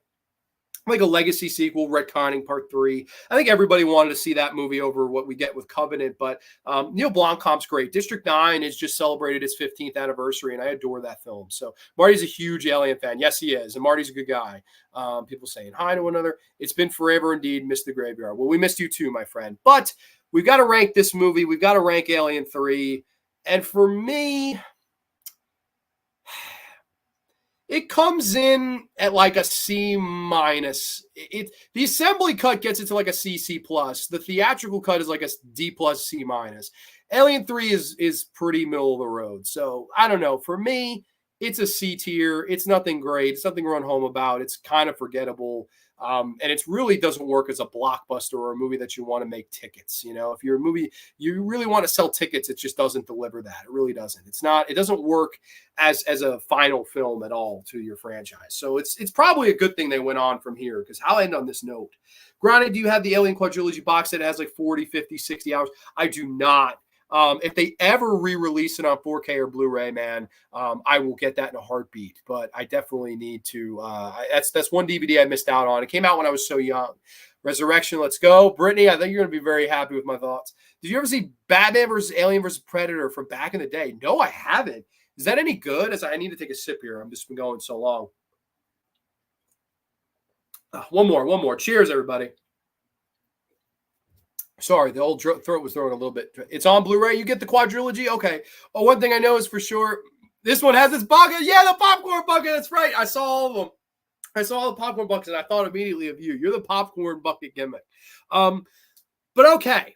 So after Alien 3, and a lot of people were disappointed and still are to this day, some people have garnered a cult following to it. That's great if you feel that way. That's cool. I still think it's a mess, and it's a C at best, C plus at best.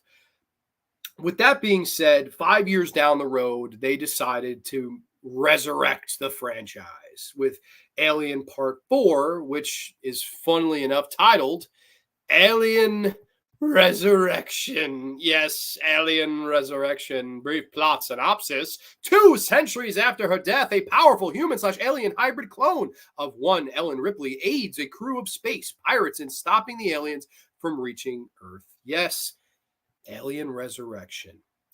Now, I know a lot of people hate this movie. This is considered to be the worst for some people. A lot of people don't like it. A lot of people think it's too stupid, goofy. A lot of people feel it was a slap in the face. It's on the fence for me, but this might be my favorite of the sequels. I always loved this, and I always had a blast with it. And I know people, you don't like Aliens that much, but you have a blast with this piece of shit. I hear you. I hear you want to punch me through the screen. I get it. Fair enough. I like that this movie embraces the B movie element. I like that this movie is just completely like a sci-fi original movie with a giant budget to it. And the whole idea where Sigourney Weaver wanted to die off in part 3 and she didn't want to ever come back, and they drove a dump truck full of money to Sigourney Weaver's house worth $11 million. $11 million, which you may remember being the exact budget for this original movie. They paid Sigourney Weaver the budget of this entire film to come back to play a alien clone hybrid of herself all these years later down the road. And it's weird, it's silly, it's goofy. It's written by Joss Whedon, so it has a lot of that Avengers-like dialogue and stuff like that. I just think it's a blast. And I think that that's why I always really liked this movie. Do I understand why people hate it and think it's the biggest piece of shit? Totally understandable. I just look at it as a popcorn, dumb, fun movie. And that's why I can get enjoyment out of it. And the cast is great. I really like the cast. Now, someone who isn't great in the cast would be Winona Ryder. I like Winona Ryder, beautiful lady. I know she's had some problems in life. It's cool to see her back in the Beetlejuice movie. At least she's getting a paycheck now.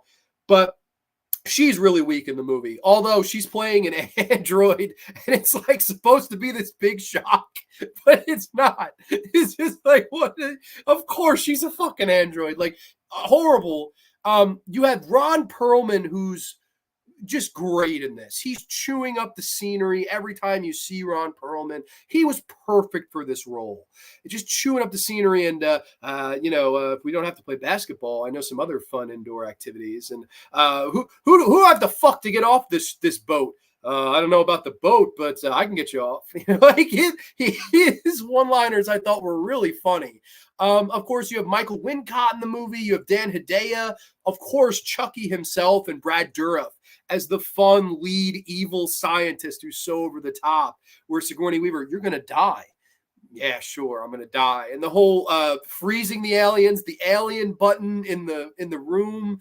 And in this movie, the xenomorphs, because Jurassic Park had come out and set the world on fire, and every fucking goddamn movie and your mother's brother's mother was trying to be Jurassic Park, they decided the xenomorphs in this movie are going to talk to each other. So the xenomorphs turn to each other and talk like they're the velociraptors from fucking Jurassic Park, and decide to sacrifice one of the xenomorphs so his acid blood can break them out of the cell they're in. I mean, that's the type of movie you're watching here.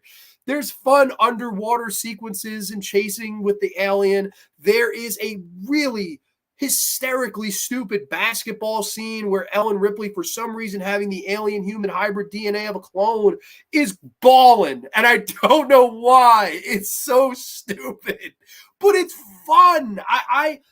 To me, this is the best slice of cheese you can get. If the original Alien is a 5-course steak dinner with some good fucking greens and nice friggin' potato and a nice salad and a nice dessert and a nice fucking ice cold green dew, then Alien Resurrection is White Castle and it's 12:30 at night. There's nothing else open and we're cheersing to a freaking Barks root beer with some freaking sliders. That's what Alien Resurrection is. It's a popcorn movie. And I get it. It's not good. It's really not good. I get it. But I have way more fun with this than the Alien 3. Alien 3 is a fucking be depressed, sit there. It's just a depressing experience. You don't go out of Alien 3 going, yeah! It's like the opposite of that. You go out and like, why am I alive? Why is life? What is the meaning of life, Grande? And it's a good question. Alien Resurrection, man, it's just a fun B movie. Like, that's how I looked at this movie. I always felt that way. There's some stupid shit in it. The xenomorphs get free and these people are trying to get in the escape pods, and one of the xenomorphs climbs in and you just hear all the screaming and blood, and then Dan Hedaya throws a grenade in there, boom, just blows up and he salutes, and then of course the xenomorphs behind him attacks his head and he scratches the back of his head to get the idea of he's picking his brain, because he picks a piece of his brain out. He's picking his brain. He was this guy that knew all well and I know better, and of course gets killed. The script is fun. I think I really like Joss Whedon's script. I thought he did a good job. of course, the elephant in the room is the filmmaker, too. This is directed by Jean-Pierre Jeunet, who went on to direct Amelie. Amelie! The fucking guy who directed Alien Resurrection directed Amelie. How? And The Delicatessen and fucking City of Lost Children. Like, I don't understand, you know? And there's the famous story where they flew him in from Paris, because that's where he's born and raised. He's born and raised in Paris. He comes off the plane and apparently got a call, like an urgent call, like somebody, his agent or whoever, his assistant, you have a fucking urgent call. So he thinking, oh, this could be a family emergency. I just left my home. What's going on? So Jean-Pierre runs to the nearest payphone or whatever the fuck to call somebody. This is 1997, so I have no idea where he ran to. But the famous story is that David Fincher was the one that called him. And David Fincher called them and said, hey, go back. Get back to Paris. Run. They've made my life a living hell on Alien 3. Called up and Jean-Pierre apparently laughed him off. He went, oh, funny. No worries. So he eventually, laughed off Fincher. Fincher begged him to not do it. Like, don't do it. Don't, fuck them, screw them, whatever. Even though Fincher would go on to do business with Fox again. So that story is kind of funny, but I don't know. That's from Jean-Pierre. Jean-Pierre tells that story. I think visually, it's an interesting movie. It almost looks like a precursor to what the Saw movies, like that dirty yellow tint over the picture. And it's weird, like almost like this wall. Like it's almost like this fucking wall with this dirty ass yellow. And it works. Somehow it works. And the one guy bouncing the bullets off the ceiling to hit people. And it's just a stupid film. You also, of course, you do have some interesting scenes in here that aren't stupid. One of the most impactful scenes in the series, I would say, is the scene where Ripley finds her clones. And Brittany Ward just mentions that as I'm mentioning it, so that's crazy. She finds all of her clones, and they're all fucked up and contorted and shit. And she walks in this room, and her breakdown is really quite a good performance from her. I like Sigourney at this role. Like the first time I saw it, I was like, this is weird. But it works after a while. I actually think she did a good job in this performance. Like that $11 million did go to some use. She worked her ass off in this movie. And I know she made the basketball shot for real behind the shoulder. That was a big thing. It wasn't CG. She really made it and practiced it and stuff. So that was cool. You do have the finale, which is maybe my only gripe with the movie, where Ripley falls into the Queen Alien's lap, and you have the offspring, and of course it kills the Queen and considers Ripley its mom, and then of course this thing gets sucked out of the air duct. The design is really quite silly. It's really quite a silly design. It has this big like skeleton eyes. And it just, I don't know. It just sort of looks like it's challenged in a way. Like, I don't know. It's just weird. The design, I always thought was quite weird. It's practical. I'll give it that. But I don't know. The finale, I'm mid on it. It's kind of all over the place for me. It really doesn't, like, I wish it was just an over the top crazy, but I guess it is in some ways. Brad Dourif, like, throwing one-liners at the alien queen. I will say this, too. The xenomorphs themselves, when practical, have never looked better than they do in this film. The gooey xenomorph looking design, love that. I think they looked great in this. This was really the peak of how it looked practically. So I really liked that. I don't know. I like this. To me, it is absolute guilty pleasure, fun, dumb entertainment. And that's why I like this movie. So for me, I know I'm the only human being on the face of the earth that's going to say this, but I like Alien Resurrection over Alien 3, and that's right, Alien, sorry. I have it in an A. I think it's a fun, dumb movie. A- to an A, I'm going to say in that ballpark. So yeah, if this is a weird ranking, give me a hell yeah. That's a weird ranking for the quadrilogy, but there it is. Let me get to comments. I want to hear your guys' thoughts, of course. This is shaping up to be a longer stream, so in advance, I apologize if it's a little too long, but we're rolling here, and I'm having a good time with y'all, so I appreciate y'all making the time here. I think, oh boy, I went too far, way too far. I think we were here. I wish I got that Xenomorph fleshlight popcorn bucket. Oh my God. That's quite a comment to go to after talking about Alien Resurrection. I'll find it and send it to you. Hell yeah. One of the Alien ripoff movies that I have seen that is very suspenseful is the movie called Pandorum. That is actually a very underrated movie. Very good pick there. Was this the one with the basketball? Yes, Mark, this is the one with the basketball. I don't get the basketball game. Nobody, there's nothing to get. There's really nothing to get. It's just stupid. David Geiler says he read the script of Resurrection and said they're going to kill this franchise. Literally after he and Walter literally killed the franchise. I don't know. Now, let me ask this from the fan. I know that a lot of you guys don't like Alien 3. Is Alien Resurrection better than Alien 3 in your eyes? Like, because they obviously said we went too far in the drab direction with Alien 3. Let's just make this dumb fun now. And I like that they did that. I think it was really the smartest way to go. The smartest way to go was to go the dumb way, if that makes any sense. That was really what they needed to do, and it worked. Resurrection has an interesting ending. Yeah, definitely. I love the teaser trailer, which includes the dark version of the iconic hit children's songs Twinkle Little Star. Okay. I got the one from Regal Mernsey. Love the double mouth thingy. Oh, God. Man, you know he's going to start offering you money for these. This was the fourth sequel in the popular Alien franchise that Brad Dourif won because he was in Critters 4, which takes place in space. There you go. I absolutely love this movie. Ripley's development in her human/xenomorph. I agree. I like the scene. Again, this is in the extended cut where they're showing her pictures of things, boats, or you have to say what comes to your mind. And one of them happens to be a little blonde girl. And you have the whole flashback to Newt and how much she loved Newt. And I thought that was a touching scene. You said a lot without having to say a word. Again, really good. Worst of the bunch, but holy cow, is it entertaining in how bonkers and unhinged it is. I think that's why I like it. I think that's why I'm endeared to it. Like it's just a fun time at the movies. And as we go on, there's one of these movies down the road left that, again, I had a fun time at the movies. So maybe, just maybe, you forgive some of its sins, or you can look past some of its sins as opposed to you get caught up in them. That's just me, though. I can totally understand if someone says this is the weakest, because it is a movie that insults your intelligence in a way. It's very dumb. The crew of the Betty are the precursor to the Joss Whedon's Firefly, of course. And I know Joss Whedon hates the movie. And of course, Jean-Pierre fired back at him and said, oh, of course he hates the movie. He writes movies that are for dumb Americans. And he also said something like, if you don't like Alien Resurrection, fuck you. So Jean-Pierre stands by this movie. And I love him for that, man. Rock on to Jean-Pierre, because I think that's just great. Like, I thought his whole reaction to all this was perfect. I don't get it. Ripley's DNA coming back as far as a clone, so far-fetched. Oh, it is. And again, I think that's why. Like, it's so out there. It's like, I don't know. You just go with it.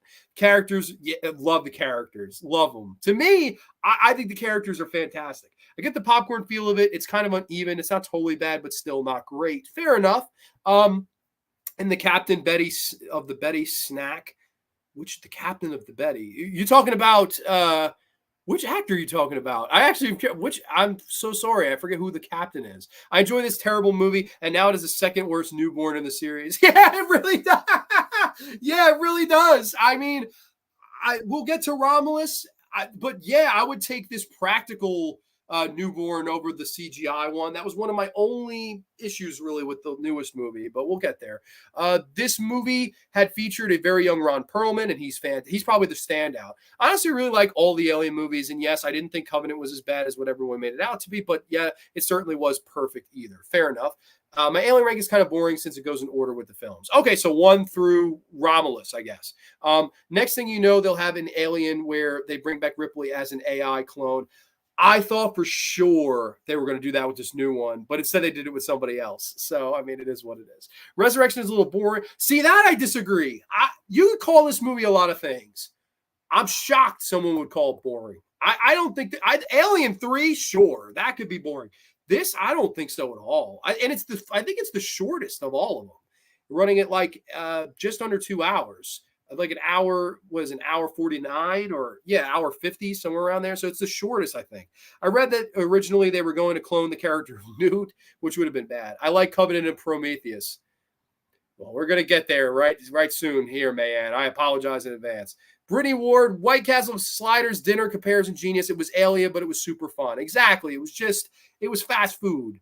It's a wild one. All the Ripley experiments. What the fuck? Kill me. The alien at the end. Yeah, the alien at the end. Oh my gosh, it's bizarre. Dan Hedaya and the brain scene was hilarious. Yeah, I love that. I love that picking your brain. Granny's putting the. I really had more fun with this movie upon a rewatch. I totally did. Now I get it. Again, I know Aliens is endeared. It's technically the better movie. It's better directed all around. Fine, totally fine. I don't know why this one is more fun to me though. Like I would absolutely rather watch this one. It's just more like I don't know. It's the most like Friday the 13th of all of them. Like it's just such a dumb movie. Amelie is a tearjerker. Yes, it is. It's a great movie. I was gonna say Amelie is a beautiful movie. Feel like Buddy let his freak flag fly out in this one. Yeah, and it's funny. He took a 6-year hiatus after this to that. So this was Amelie was his follow up to this, which is crazy. When I saw that all the Ripley clones, it got real. Like I feel that scene in the movie brought a nice palate cleanser that was a little needed with all the fun to the realty to say of it to say. I'm sorry, I completely botched your comment. I'm sorry. To the reality of it, so to say. Sorry there, Brittany. Fincher losing control of Alien 3 sort of makes me think Kubrick not having control with Spartacus. Well, Spartacus is a lot better than fucking Alien 3, though. Later on, Fincher and Kubrick would have more control. Absolutely. Yes, that's a great comparison. Her swimming like the xenomorph underwater, her movements, everything, she was in it. Yeah, no, I liked that. I liked the whole chase sequence, man. As silly as it is. Her breaking down in front of the clones and her thinking, holy shit, I'm going to be stuck in this franchise forever. Yeah. I like the finale, probably the best part. Really? See, I think the first 2/3 are actually the best. For sure, it's got great effects and the xenomorphs look amazing. They're literally drilling in glue, plus tons of action. You think Winona Ryder stole anything off set? Yeah, she probably did and sold it on somewhere. I mean, I don't mean to, I'm sorry. I don't mean to make light of Winona. First of all, I will say she's a beautiful lady. I mean, even to this day, she's aged great. I love Winona. Winona's in her 50s, man. She still looks great. With that being said, she's given an occasional really bad performance, and unfortunately, this is one of them. She's really like a temper tantrum whiner in this movie. You can't do that. She's dangerous. Like her whole performance is just whining, and then she's an android. Wow, like fucking big whoop. I don't know.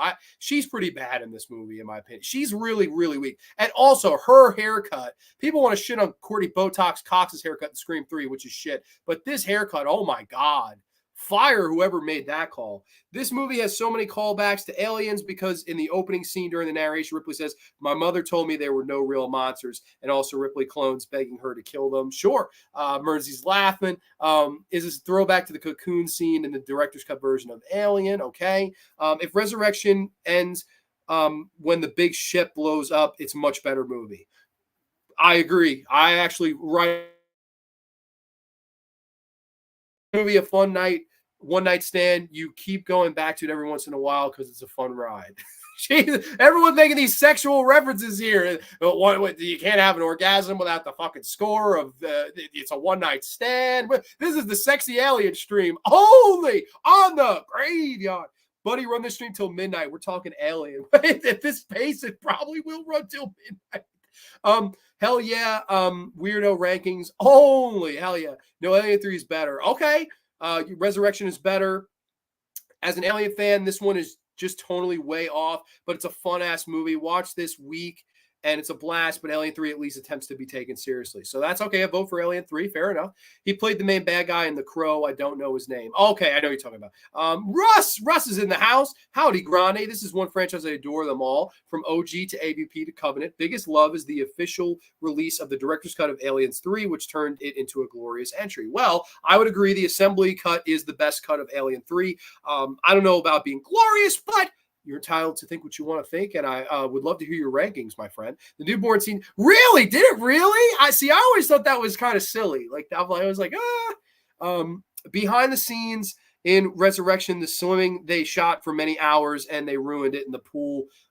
Maybe you can guess. Gotcha. Michael Wincott. Yes, right. And I did mention Michael Wincott earlier. So far, we've got one for every one of the first four letters. S, A, B, C. And let's get to the next movie here, of course. A lot of people say, is it an alien movie? Is it not an alien movie? Different debates and stuff about this.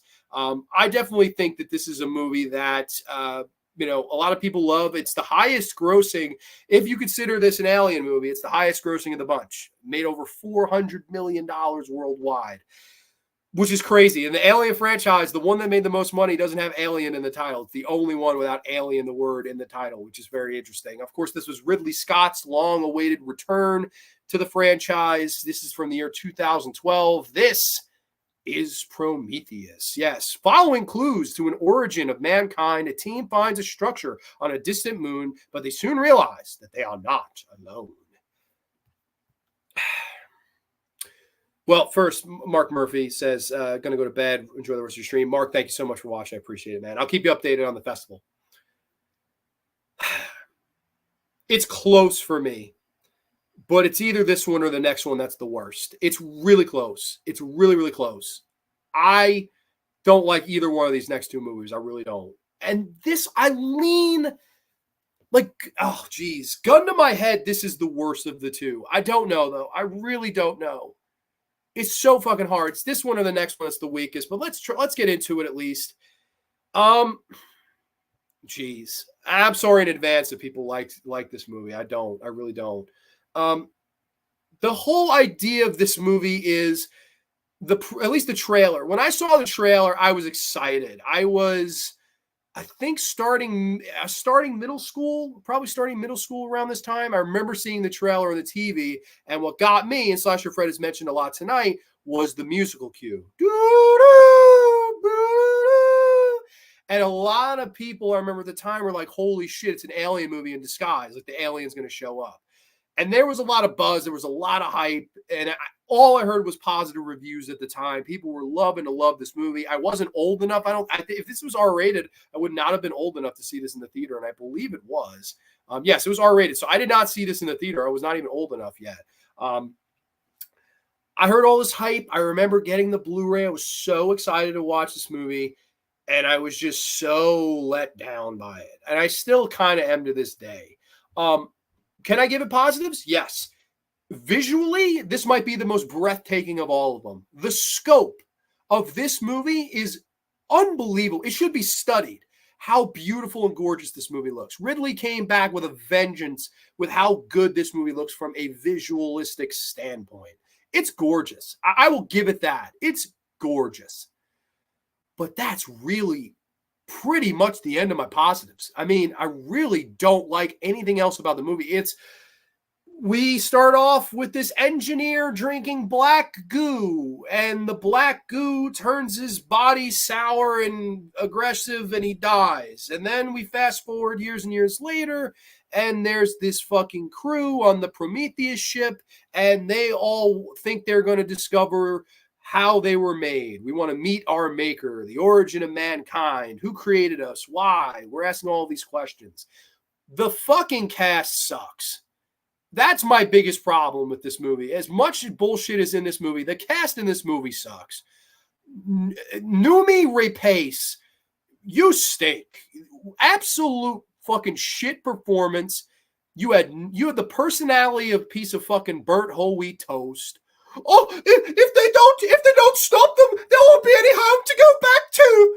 Lady, you stink, all right? I saw you in Lamb, and I saw you raising a little lamb child. You fucking stink. Stay in Sweden. I don't like you in this. I don't like you if you're a girl with a dragon tattoo. I don't like you if you're fucking cutting out baby aliens out of yourself in this pod.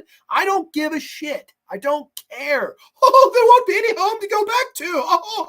I can't have babies anymore. Well, fuck you. I don't care. Her goddamn boyfriend, Logan Marshall Green, who's basically, I want to be Tom Hardy.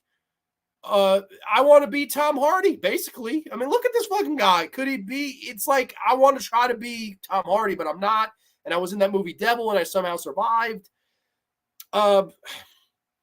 You do have Charlize Theron, who's always beautiful, and I love her in Monster, and I love her in Young Adult. So many great performances from Charlize.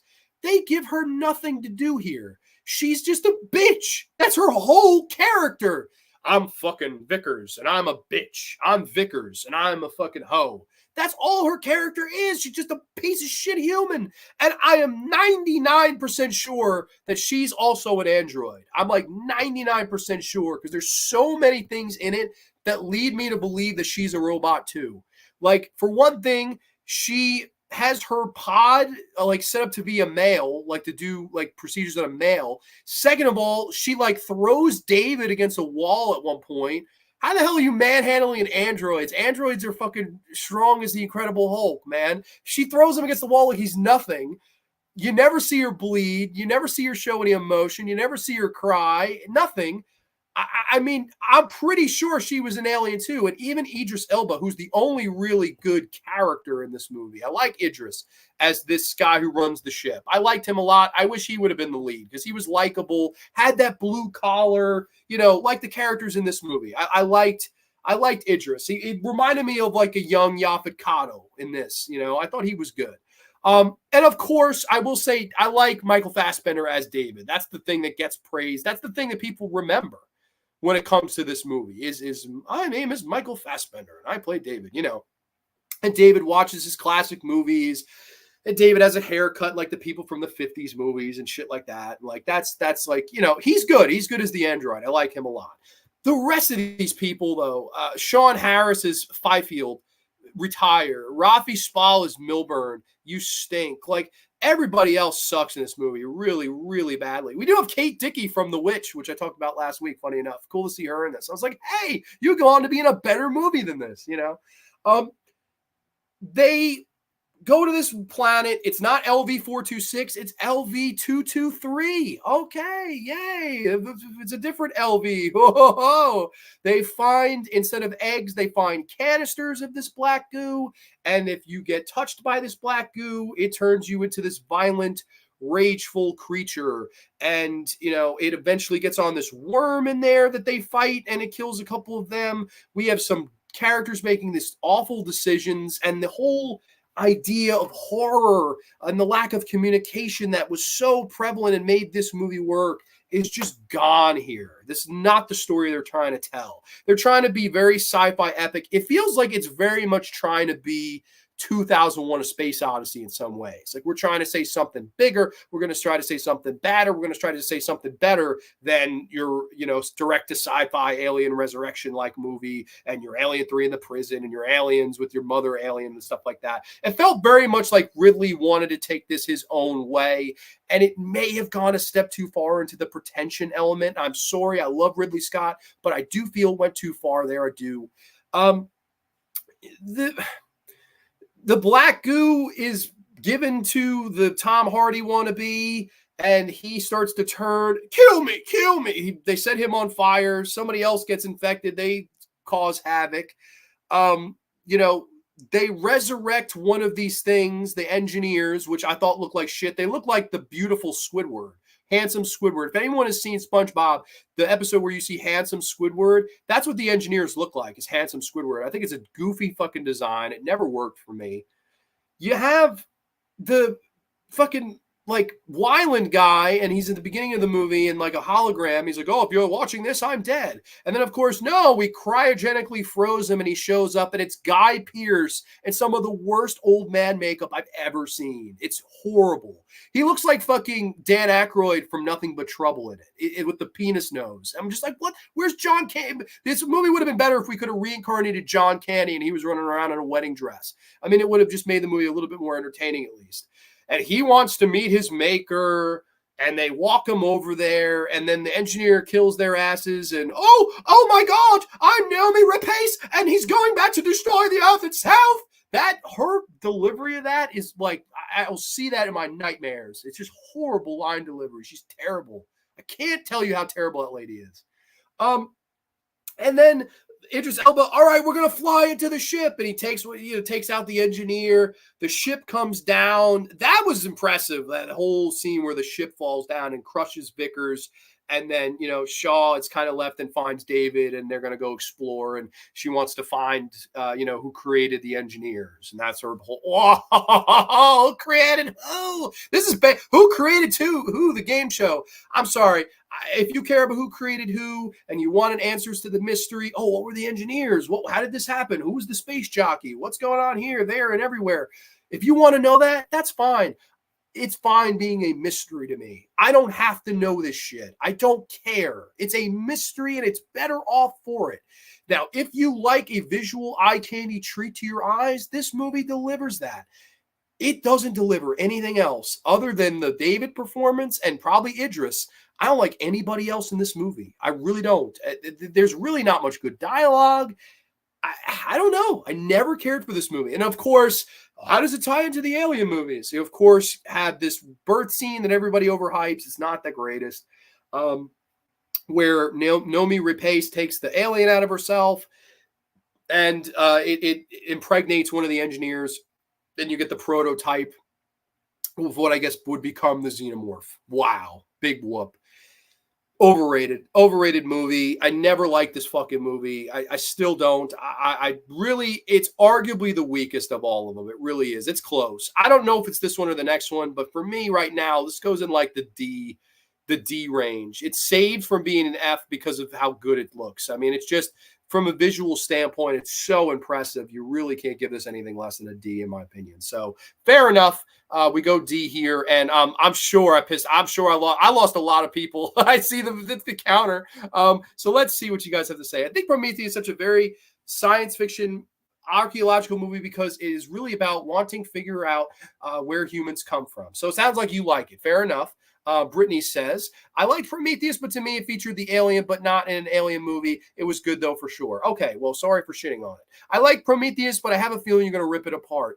Yeah, I'm very sorry. This movie bores me. Yeah, honestly, for a movie that's supposed to be so interesting, and where did we come from? And oh, let's touch fingers.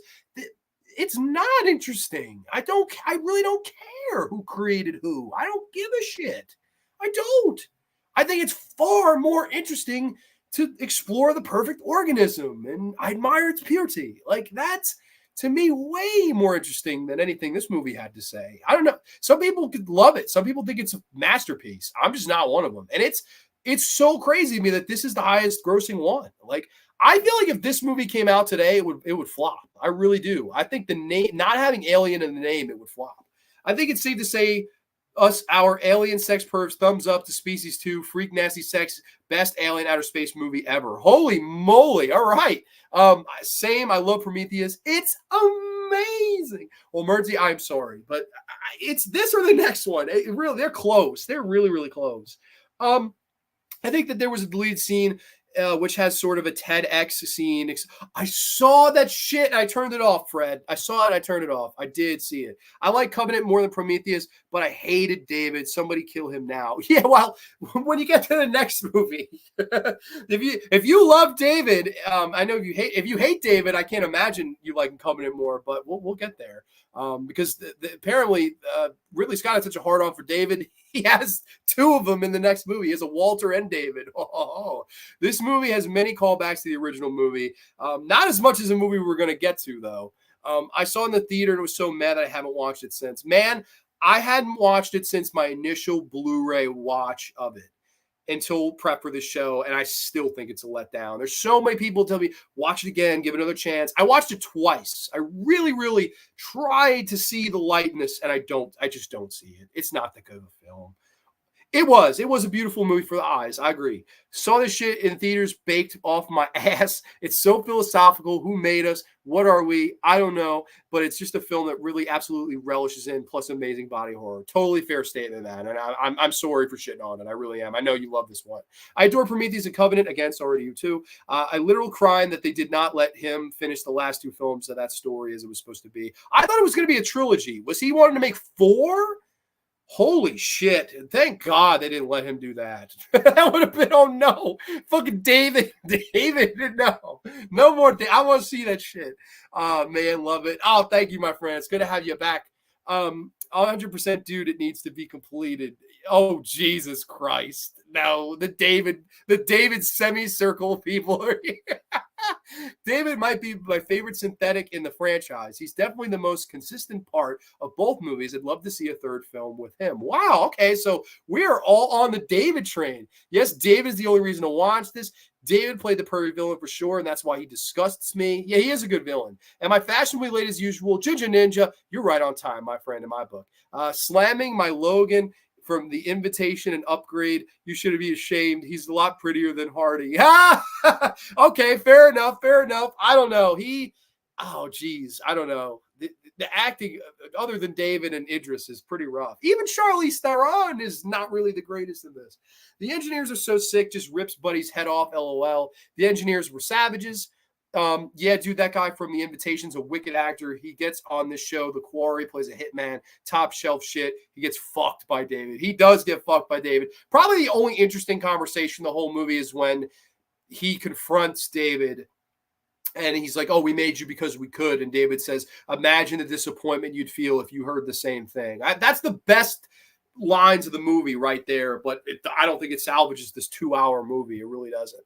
The scene where Fifield comes back in the black goo monster, I much prefer the CG version where he looks more like a xenomorph. Oh, geez, I haven't seen that. I just seen the part where he comes back and he looks like a scarred, burnt person, and it's terrible. I don't know. I don't. The Fifield character was terrible. Like, they tried to do a blue collar thing. Like, this guy's like, oh, hey, excited to work with you. He's like, you don't want to know me. I was like, yeah, you're right. I don't. Like, fuck you, man. Like trying to explain Alien, trying to make sense of it all, but it went too deep, unnecessary. The alien got lost in it. Yeah, I liked it, but it feels separate. Man, if I'm gonna kamikaze my spaceship into an alien spaceship and save humanity, there's no one better to do it with than your boys. Hell yeah, that's a good point. And it's fun. I wish we had gotten to know those characters more. We barely knew the guys in the fucking cockpit. I would have loved if the whole movie revolved around them and Noomi Rapace could have went home. Stay home. Stay away from me. People had the balls to shit on Kaylee Spaney when Noomi Rapace is in this. Horrible. You want to write down one of the worst, most boring performances of all time. It's her in this movie. She stinks. I like the start of Prometheus. I think the cut content could have improved the movie a whole lot. Well, everyone knows you're wrong. Yeah, basically. Prometheus is greater than Covenant. It's close. They're both not good. Revenge of the Davids. Yeah, gotta run. Great stream, brother. Drew Reviews. Thank you so much. Bye, Drew. Hey, kids, bedtime. Bears kicking ass in this preseason. Well, I hope they kick ass in the regular season, AJ. Welcome, my friend, because I have a little bit of a bet on them. I love that snake alien, that stoners fight. Such a sick scene. Yeah, I don't know. I don't know. This one for me is AJ chest bursting into the graveyard. And we're chest bursting into the graveyard with the next movie on our list because Prometheus falls in at the D tier. And of course, next we talk about the sequel to this movie from 2017, Alien Covenant. The crew of a colony spaceship bound for a remote planet discover an uncharted paradise with a threat beyond their imagination and must now attempt a harrowing escape. Okay, so Alien Covenant. This is just as bad to me. Like, these two together are the weakest, and I don't care anything about them really. This one was more of a victim of false advertisement. What do I mean by that? I think after Prometheus, the studio went to Ridley and said, hey, we made $400+ million. We're so happy to have you back on board. We want you to do whatever you want with the next one, but we want the alien in it. And of course, that's how they tried to sell this movie. They really, really, really wanted to sell, like, every promotional poster, every trailer, every freaking promotional item, you see the xenomorph. And it was trying to let you know that this is going to be, once again, an alien movie and not Prometheus 2. David and Noomi Rapace, travel to the journey of the center of the earth with Brendan Fraser or The Rock or Vanessa Hudgens or, whoever the fuck. Hutchinson, I don't know. That's what the movie he probably would have wanted to make, or another movie that didn't have the xenomorph in it or just took place in this world. Instead, that's forced into incorporated, and it really feels like a contrast of two different styles. You have the beginning of this that feels very much like a follow-up directly to Prometheus, and then the alien stuff is kind of sprinkled on in the last 20 minutes to a half hour. That's how this movie feels to me. It's a mess. I mean, once again, your cast here sucks. I hate this cast. You have, again, Michael Fassbender coming back as David and Walter, because if one Michael Fassbender wasn't enough, this movie gives you two to jerk off to. Billy Crudup stinks. Jussie Smollett stinks. Kali Hernandez stinks. Nathaniel Dean stinks. Danny McBride is fun as the fucking ship captain, but he never leaves the ship. And then, of course, we have Catherine Watterson as the Ripley wannabe. And the movie opens her character up where one of the pods of her husband didn't open up and he burns alive. And it's James Franco before he was canceled. And she cries and watches archival footage of him climbing up a fucking mountain. Doodly fucking do. We didn't know who he was. You did not.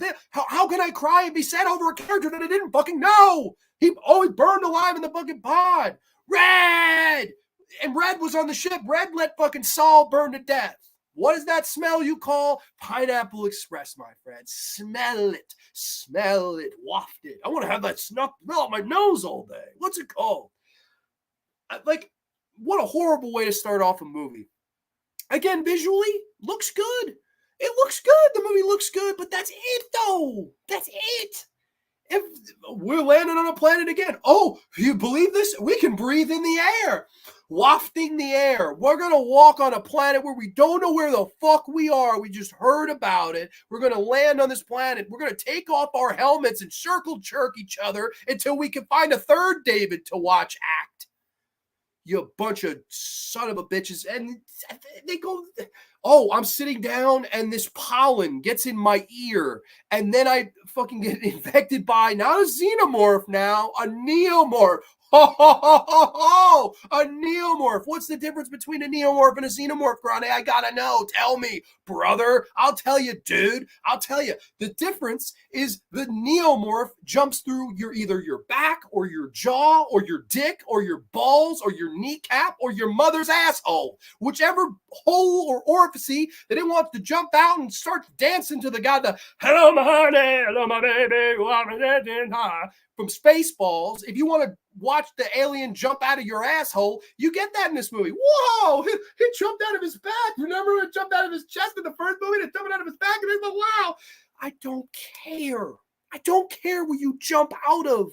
You can jump out from behind the wall. You stink. You stink. And David, it's not just one David. We have Walter and David, and they're fingering each other. Oh, you use the fingers and I will blow. What? Who wrote that dialogue? These motherfucking androids are playing the flute together. In a deleted scene, I'm sure they played patty cake together. Patty cake. Walter friggin' stinks. And I have to breathe for a minute. It's so stupid. It's so stupid. Now they tell you that it's not a mystery anymore. You want to know who created the xenomorphs? It was not God. It was not Allah. It was not the engineers. It was David, because David created you and me and the lady up the block and the person that runs the Carvel down the street and the fucking son of a bitch behind the counter at the 7-Eleven wants to friggin' sell your ass a Slurpee. He created all of us. He's created all of us in his image because David renounces us. David hates us. David does not like us. He resents us because we created him because we could.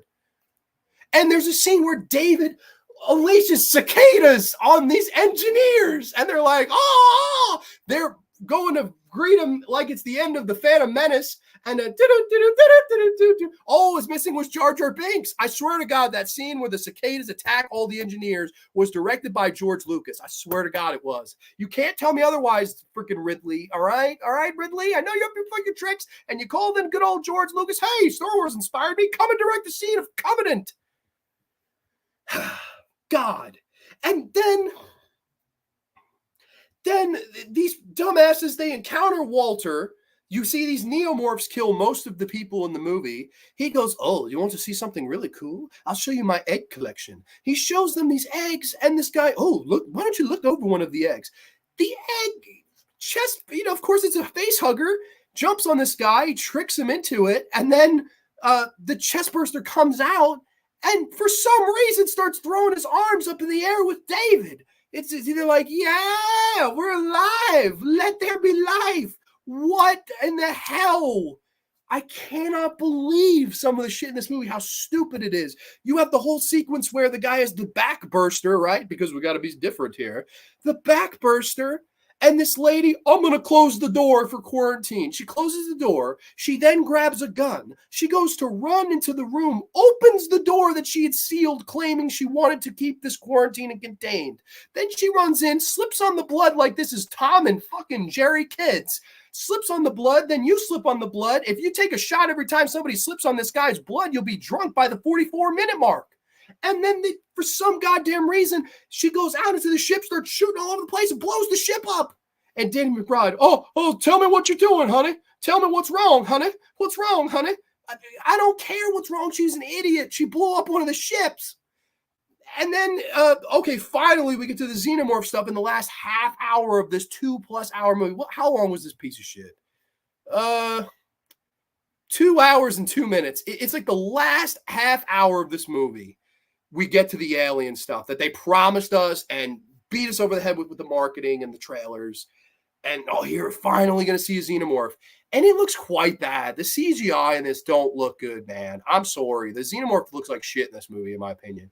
And then you do get a fun, 20-minute battle between the Ripley wannabe and Danny McBride on the ship, and they crush it with the claws. And then David, or we're supposed to think it's Walter, but it's David. Whoa, I never saw that coming. How smart could you be? No, you'd have to be an idiot to not see it coming. Because Walter gets taken away and David is the creator. They battle the alien. That scene's fun. You have, for some reason, a Friday the 13th shower scene in this, and the alien kills them. It's like the last 20 minutes of this movie was like, wait a minute, let's be Alien Resurrection. And they just decided to turn your brain off and have fun, be a popcorn movie. I don't understand why. Like, the whole rest of this movie was Prometheus 2, and then that. I mean, I don't know. I just think this is a weak movie. I don't like this movie. Can I give this a passing grade? You know what? The gore is okay in the movie. The look, again, is okay in the movie. It's like very close, but it's a D-. This or Prometheus are the worst. I think this movie's more stupid. This is more like, you want to watch if a horror movie that gives horror movies bad names. This is one of them. The characters are all dumb. There's nothing to say. Everybody's an asshole. No, I don't like this movie. Nope. Covenant stinks. I'm sorry. Back to comments. I think we were. Covenant. Well, I hope I delivered that. Still felt separate, but brought me back to Alien. Burst out of the back for me. Oh, that blew your mind. See, yeah, no, I've just groaned. I was like, oh wow, he went out of his back. David, you do the fingering, and I'll do the blowing. I swear that's the line. Why the fuck I don't know. It's so weird, man. The neomorph looked like shit to me too. Imagine being the colonist and putting your life in the hands of these chuckle nuts while you're in cryo. Yeah, exactly. You imagine dying in an alien movie, not by David, not by the neomorph, not by the xenomorph, but by your own fucking pod catching on fire before we got to know who you were. And then everyone warns you, and I'm supposed to be sad, but I didn't know who the fuck you were to begin with. Oh, it's James Franco climbing a mountain. Did he get his fucking arm stuck in there 127 hours? Did he have to cut it off and drink his own pee? I don't know, but that would have been a lot better movie than this. I think that Ridley Scott was trying to make his own version of how the spaceship got to the planet. Well, what a weird way to go about doing that. It is James Franco. I like the shocking twist of the end because you believe that David killed Walt. Oh, see, yeah, I didn't think that was shocking at all. See, I saw that shit coming, personally. The rock, yeah, he's like, hey, I'm rock climbing. I'm generic boyfriend number 4. It's so weird. Grani is going awfully hard. Yeah, I didn't think I would go that hard. I'm sorry. I just, when you think about that movie, it's horrible.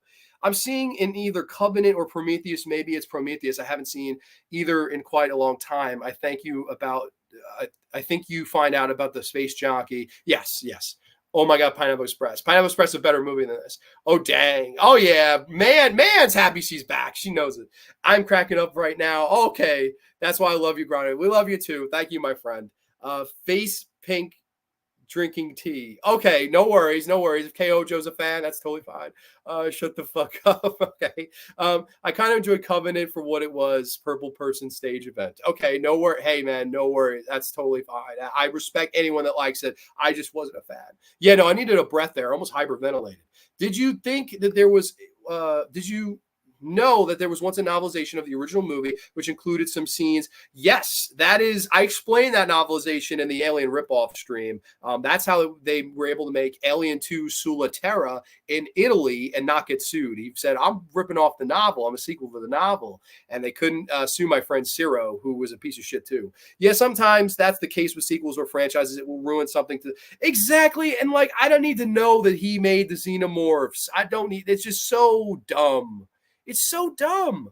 The whole David thing in philosophy was like, okay. Yeah, it's just so up its ass. It's the scene where the little girl is killed in the shower is very much like a callback to Psycho.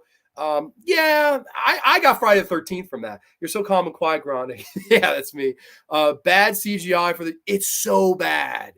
It's like, what? And then they just want to, like, they want to raise the roof. Like, what? He's like, hey. I was like, what are you doing? Like, oh, Jesus. If I saw this in the theater, I probably would have freaked out. Like, I saw this and, like, was shocked at how bad it was. Well, Grande, it entertained me. So at least one person in the theater liked it, just my opinion. You're not alone. A lot of people like this. I just am not one of them. Ginger doesn't, oh, it's okay. Don't expect much. I've seen it once. That was enough. LMAO Ginger. Okay, so Ginger's with me. I would much rather revisit Prometheus over Covenant. More I think about it, Covenant is stupider. I like how they used the score from the original movie. That was the tribute to the late Jerry Goldsmith. Okay, maybe not great movies, but they were visually very entertaining, which Ridley Scott is so good at. I like the action, no real dialogue, a little alien. It was just something to watch. Yeah, the final 20 minutes is fun, but I feel like I was watching a completely different movie at that point. Demand your subordinates down, underpay for it, Ginger. That's why you're president. Okay. Oh, Mario Bava did Planet of the Vampires, which I love that movie, which you might have talked about earlier. I did not. How the fuck is the engineer in Prometheus barely bigger than a man, but the space jockey engineer is the size of a house? That's a good question. Yeah, but I'm sure if he got to make two others, maybe he would have talked about it. Maybe CGI is cheaper these days and more quickly done. Well, it's also a lazy way to do it. So as we're looking at this, we have the first 6 films of the franchise ranked. We've got one for every letter except F, and then, of course, the 2 in the D tier, as we will talk about the last film of the evening, the newest film on the block, Alien Romulus. Yes, Alien Romulus from this year, 2024. We saw it last Friday night. This movie is a whole 6 days old to me. So brief plot synopsis. While scavenging the deep ends of the derelict space station, a group of young space colonists come face to face with the most terrifying life form in the universe. Of course, written and directed by Fede Alvarez, who I've never been a fan of. I don't like Fede Alvarez. I don't like Evil Dead. I don't like the Texas Chainsaw Massacre movie he wrote and he lied about with the test screens and the whole, oh, there's no CGI in my Evil Dead movie when he was full of shit and the tree was CGI. He doesn't have a great reputation with me. He's a liar. He is. With that being said, and I know a lot of people hated it online, and that's fine if you did. I totally... Like, I was actually stunned at how many people absolutely hated this movie and started saying, oh, it's worse than that's the worst one, blah, blah. That's fine. If you think that, that's fine. In my humble opinion, I really didn't hate this movie at all. I had a fun time at the movies. I really did. I think compared to the very pretentious up its ass last 2 movies, this is a breath of fresh air in of the fact that it did try to go back to the roots. Now, is it a greatest hits movie? Is it a, we're literally referencing all the other movies in our movie? Absolutely it is. Here's the difference though. And I know a lot of people want to compare it to this movie, that movie, the other movie. Oh, it's The Force Awakens. Oh, it's Halloween Off Screen 2018. I don't agree with that for this reason. This I see more as a love letter to this entire franchise, which, let's be facing it, it's a mess. This franchise is a mess as a whole. Tonally, not a lot of them go together. We got the straight up horror film. Then we got this action film. Then we got this drama. Then we got this fun B movie sci-fi channel. Then we got this Prometheus and who created who. And then we got David playing the flute Covenant. We've jumped all over the place. How can we possibly mention all of these things in our film and still be our own film? I understand why a lot of people are going to consider that a mess and member berries and, the best we could do is deja vu. I get that. I can totally get that gripe, and I've been there with certain movies about it. It did not bother me, though. I liked this movie for what it was, and I'll explain myself. first and foremost, the lead relationship of the two main characters, I loved. I loved Kaylee Spaney, loved her as Priscilla Presley, loved her in Bad Times at the El Royale. I've heard she's great in Civil War. Love the actress. People saying she's horrible. Go back and try to defend Noomi Rapace. Go back and try to defend Catherine Waterston. I will fucking wait for you because you have nothing on this lady right here. Nothing. Now, is she a Sigourney Weaver? Who is? Who is a Sigourney Weaver? Come on. I do think she gives a strong performance, and the entire movie rests upon the relationship with her and her brother android character, Andy, who's played by David Johnson, who is the standout here, who's even better than Michael Fassbender as David. I said it. I know it's unpopular, but I thought his performance was electric here. I thought he was absolutely electric. And those two together carried this movie from the word go for me all the way to the end. I loved their relationship. Of course, Kaylee Spaney's parents have died in the mines. They are on this planet where you have to work for a certain amount of credits in order to get off. They, of course, once time, for her to get a, release, they decline her release, and her and Andy decide, along with their friends, that they're going to try to hijack a spaceship. And little do they know, there's the face huggers and xenomorphs that are on this ship, the Romulus, if you will. Okay. Are there things that people are going to bitch about? Absolutely, and they're right. Totally right. The rest of the characters, other than the lead two, are nothing. I love Isabella Merced. She's barely in the movie. She's just pregnant lady. That's all she is in this movie, and she's barely in the movie. I mean, barely. I would love to know her exact screen time because it was nothing. Archie Rennox, you got to kiss Camila Mendes. You're a lucky man in real life. But your character, no. Spike Fern is the asshole, and Aileen Wu, her name is close to Alien. So, I mean, shit, if you change around the lettering, she's Alien Wu. And she's pretty much just there to be there. The rest of the characters, I totally agree. They're not much to run home about. They're not. They're these young kids. They're trying to steal the spaceship. They, of course, stumble upon the face huggers. The face huggers, one thing goes to another. It affects one of them. They call back to this movie with the quarantine, which I appreciate as a big fan of this movie, to go back to the root of we are, of course, hearkening back to the roots of we don't listen to each other. It's the horrors of the lack of communication. That's really what I mean by going back to the roots. That's what I liked. They break the quarantine, they break protocol, and thus they have to suffer. They meet their maker. Their comeuppance comes to get them. The alien comes to get them because they were too ignorant to listen and keep her off the ship. I liked that. This is the first alien movie to do that in how long? Since the original movie. 45 years it took you to get back to that. Of course, you do have some bad things in it. You have the CGI Ian Holm, who is as bad, if not worse, than CGI Skeet. And I hate CGI Skeet. But CGI Ash, or a.k.a. Rook, was terrible. The CGI was terrible. And he keeps showing up in the movie on monitors to the point where I laughed out loud in the theater. I was like, what in the fuck? Get him off the screen. He was horrible. Certain sequences of this movie really worked for me. I liked the scene where they have to go through a long, dark hallway, and the face huggers are all in this hallway. And the idea is the face huggers can't see. They can sense the movement, but they lower the body temperature, they lower the temperature down in the room to their body temperatures so they can almost go by invisibly. And there's this whole horror sequence where they're kind of slowly trying to tiptoe past the face huggers who are practical here. And I loved that. I thought that was a really good sequence of horror. I was like, very cool. And then, of course, someone makes a loud noise and we got to run. And they go for a run for it and barely escape. I liked that. I thought that worked. You do have the very slow burn to when we finally do get the alien, and the very interesting long shot in the hallway of Isabella Merced trying to tiptoe through it. And she's trying to get through the door, and the robot Andy won't open the door for her because he knows that the alien is trapping him. Liked all that stuff. I really liked all that stuff. To me, if one big thing, stylistically I would have changed, and that, again, going back to psychology, because I'm an old school guy, I would have just had it be one alien. And I think this movie would have been perfect if we would have just had one alien. They didn't do that here. Of course, it becomes more like Aliens towards the third act. We get the pulse rifle, we get the shooting, we get the action sequences. We get a very interesting, creative zero gravity scene where the xenomorphs are getting shot with the pulse rifle and their acid blood doesn't melt the ship because they're zero gravity. I thought that was creative. I liked that. I know we got to, of course, address the elephant in the room, which was all the callbacks. I think that's the biggest reason why this movie is fucking hated. Is because of all the throwbacks. They reference Alien 3 right at the beginning. We get the, of course, the perfect, 20th Century Fox, and it's dun, dun, dun, and it's the Alien 3. They hold it off, dun, and I thought that was interesting. I thought that was an interesting thing.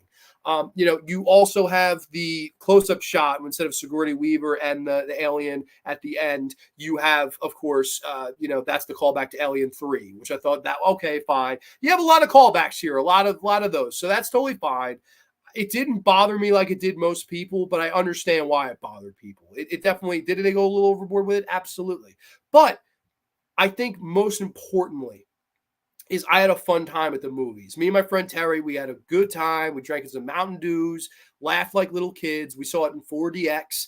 We had the xenomorph, the chest bursters were pushing on our backs in the 4DX because it's like when the chest burster would come out, it pushed on your back. I liked that. I totally liked that. I thought that was fun. I don't know. I thought that was a cool thing and seeing it in a 4DX. Is it perfect? No, but I had a fun time at the movies, and that really, really helps it for me. I thought it was an excellent little movie, honestly. The elephant in the room again, maybe the third act with the whole newborn thing, the very predictable Isabella Merced is pregnant. And of course they do tie in the Prometheus with this, where I was like, I don't know if I would have went there. But again, props to trying to, homage all of the films. You didn't ignore any of the movies. I think that's the difference between all these other movies that this is getting compared to. Like if you compare this to Halloween, the shitty Halloween 2018 movie, that movie's forgetting all the movies and pretending it's its own new thing. This is like homaging all of them. You have the line, "Get away from me, you bitch," like Mayanne said. You have all the callbacks. It's like the ultimate love letter to this series. If you hate it for that, that's totally fine. I thought it was fine for what it was. I don't think it's the biggest piece of shit. I don't think it's the worst movie of the year. People really hated this, and that's fine if you did. Like, I totally get it because I've been there. All right, I've been there. I get you. But no way, shape, or form. I don't know. I just definitely did not feel, that this was too far up that alley for me, for my humble opinion. The finale, the giant, slender alien. What the hell was that? Like, it was very CG. I don't know. I wasn't the biggest fan of that. I almost felt like it was kind of out of place in the movie where they were kind of homage Prometheus, where I was like, I don't know. But I like that she survived. I like that they had the whole her and Andy. They kind of, we're gonna, it's me and you, Andy, and I liked that. I liked their relationship. Their relationship really helped carry the movie, and I thought it did enough for me. So I liked that about this movie.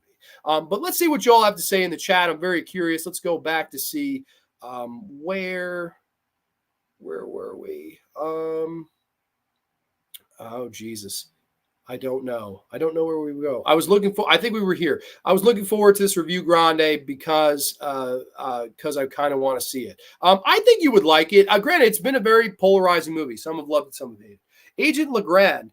I love that it was like a classic horror movie plot with a bunch of kids who go to a spooky place and get picked off one by one. Yeah, it kind of does. It plays out like a horror, like a haunted house pick-off slasher movie, if you will. But I would agree with that. I definitely did not mind that element of it either. The characters could have been stronger. Other than the two leads, they were weak. But again, you're picking off one by one. All right, fine. This movie had a lot of Easter eggs and callbacks to the franchise. I loved it. See, that's the main thing that it seems to... If people either loved that or they were turned against this movie. They were like, what did you do new and original or whatever? And that's totally understandable too.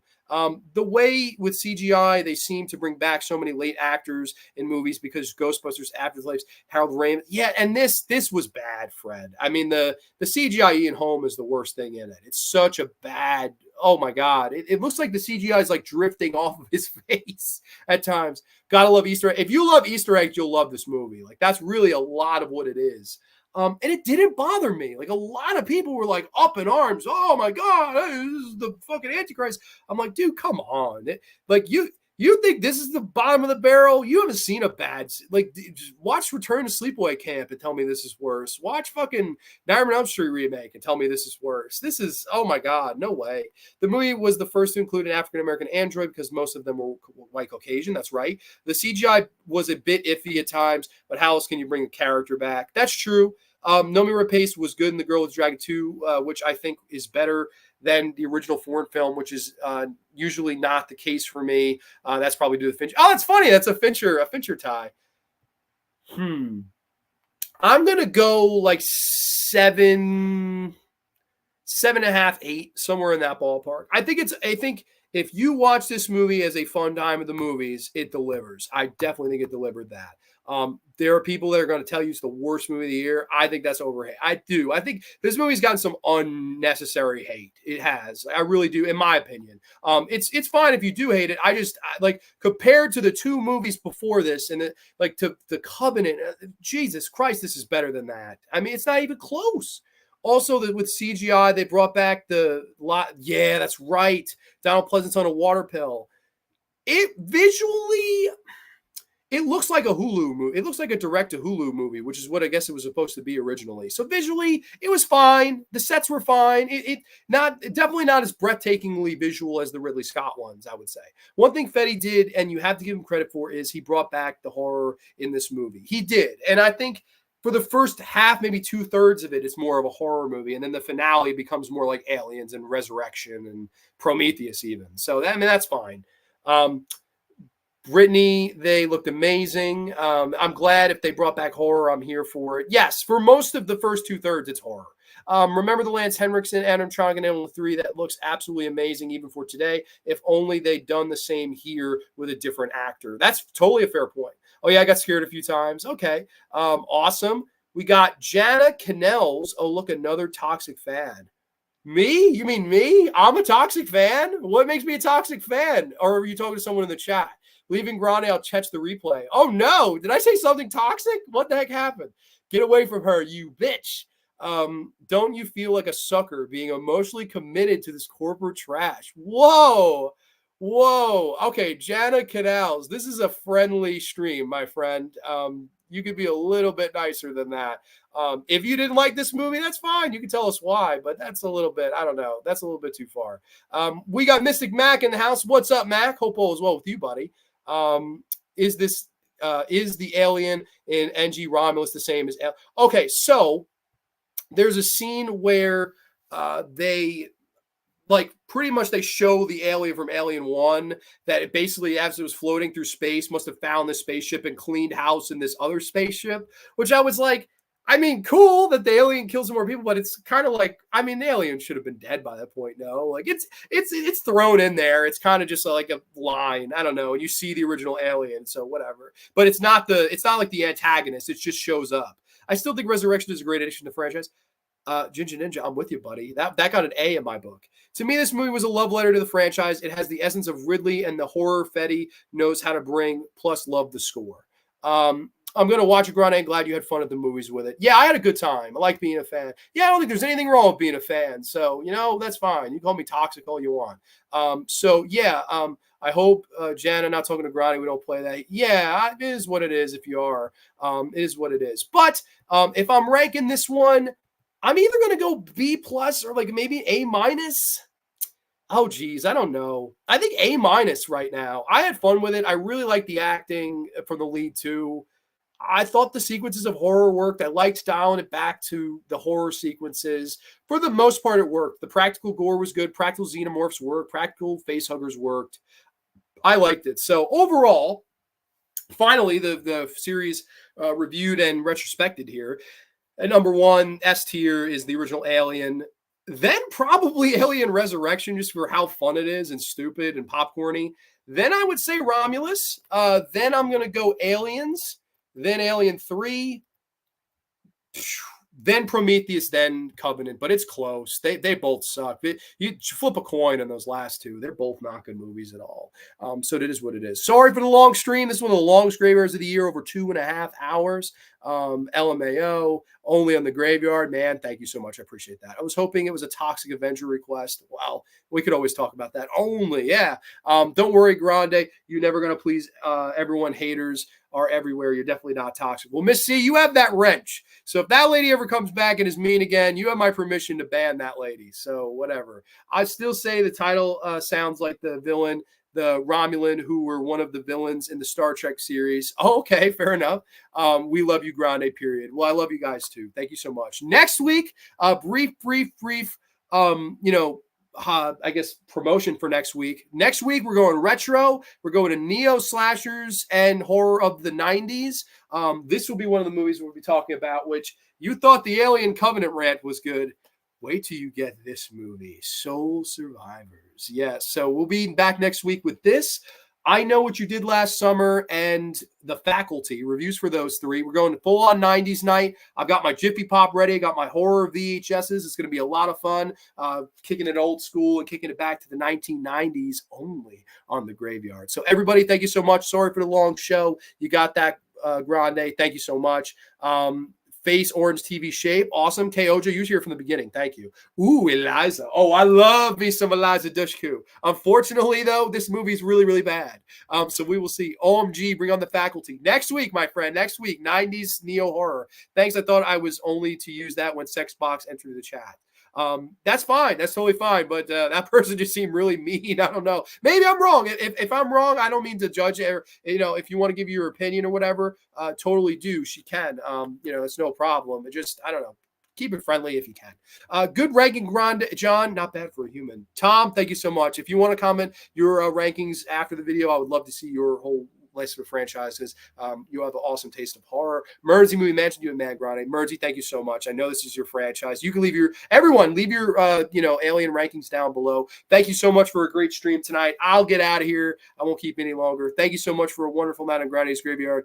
Too sweet, peace, and we'll catch you next time. Only on the graveyard. Good night, everybody.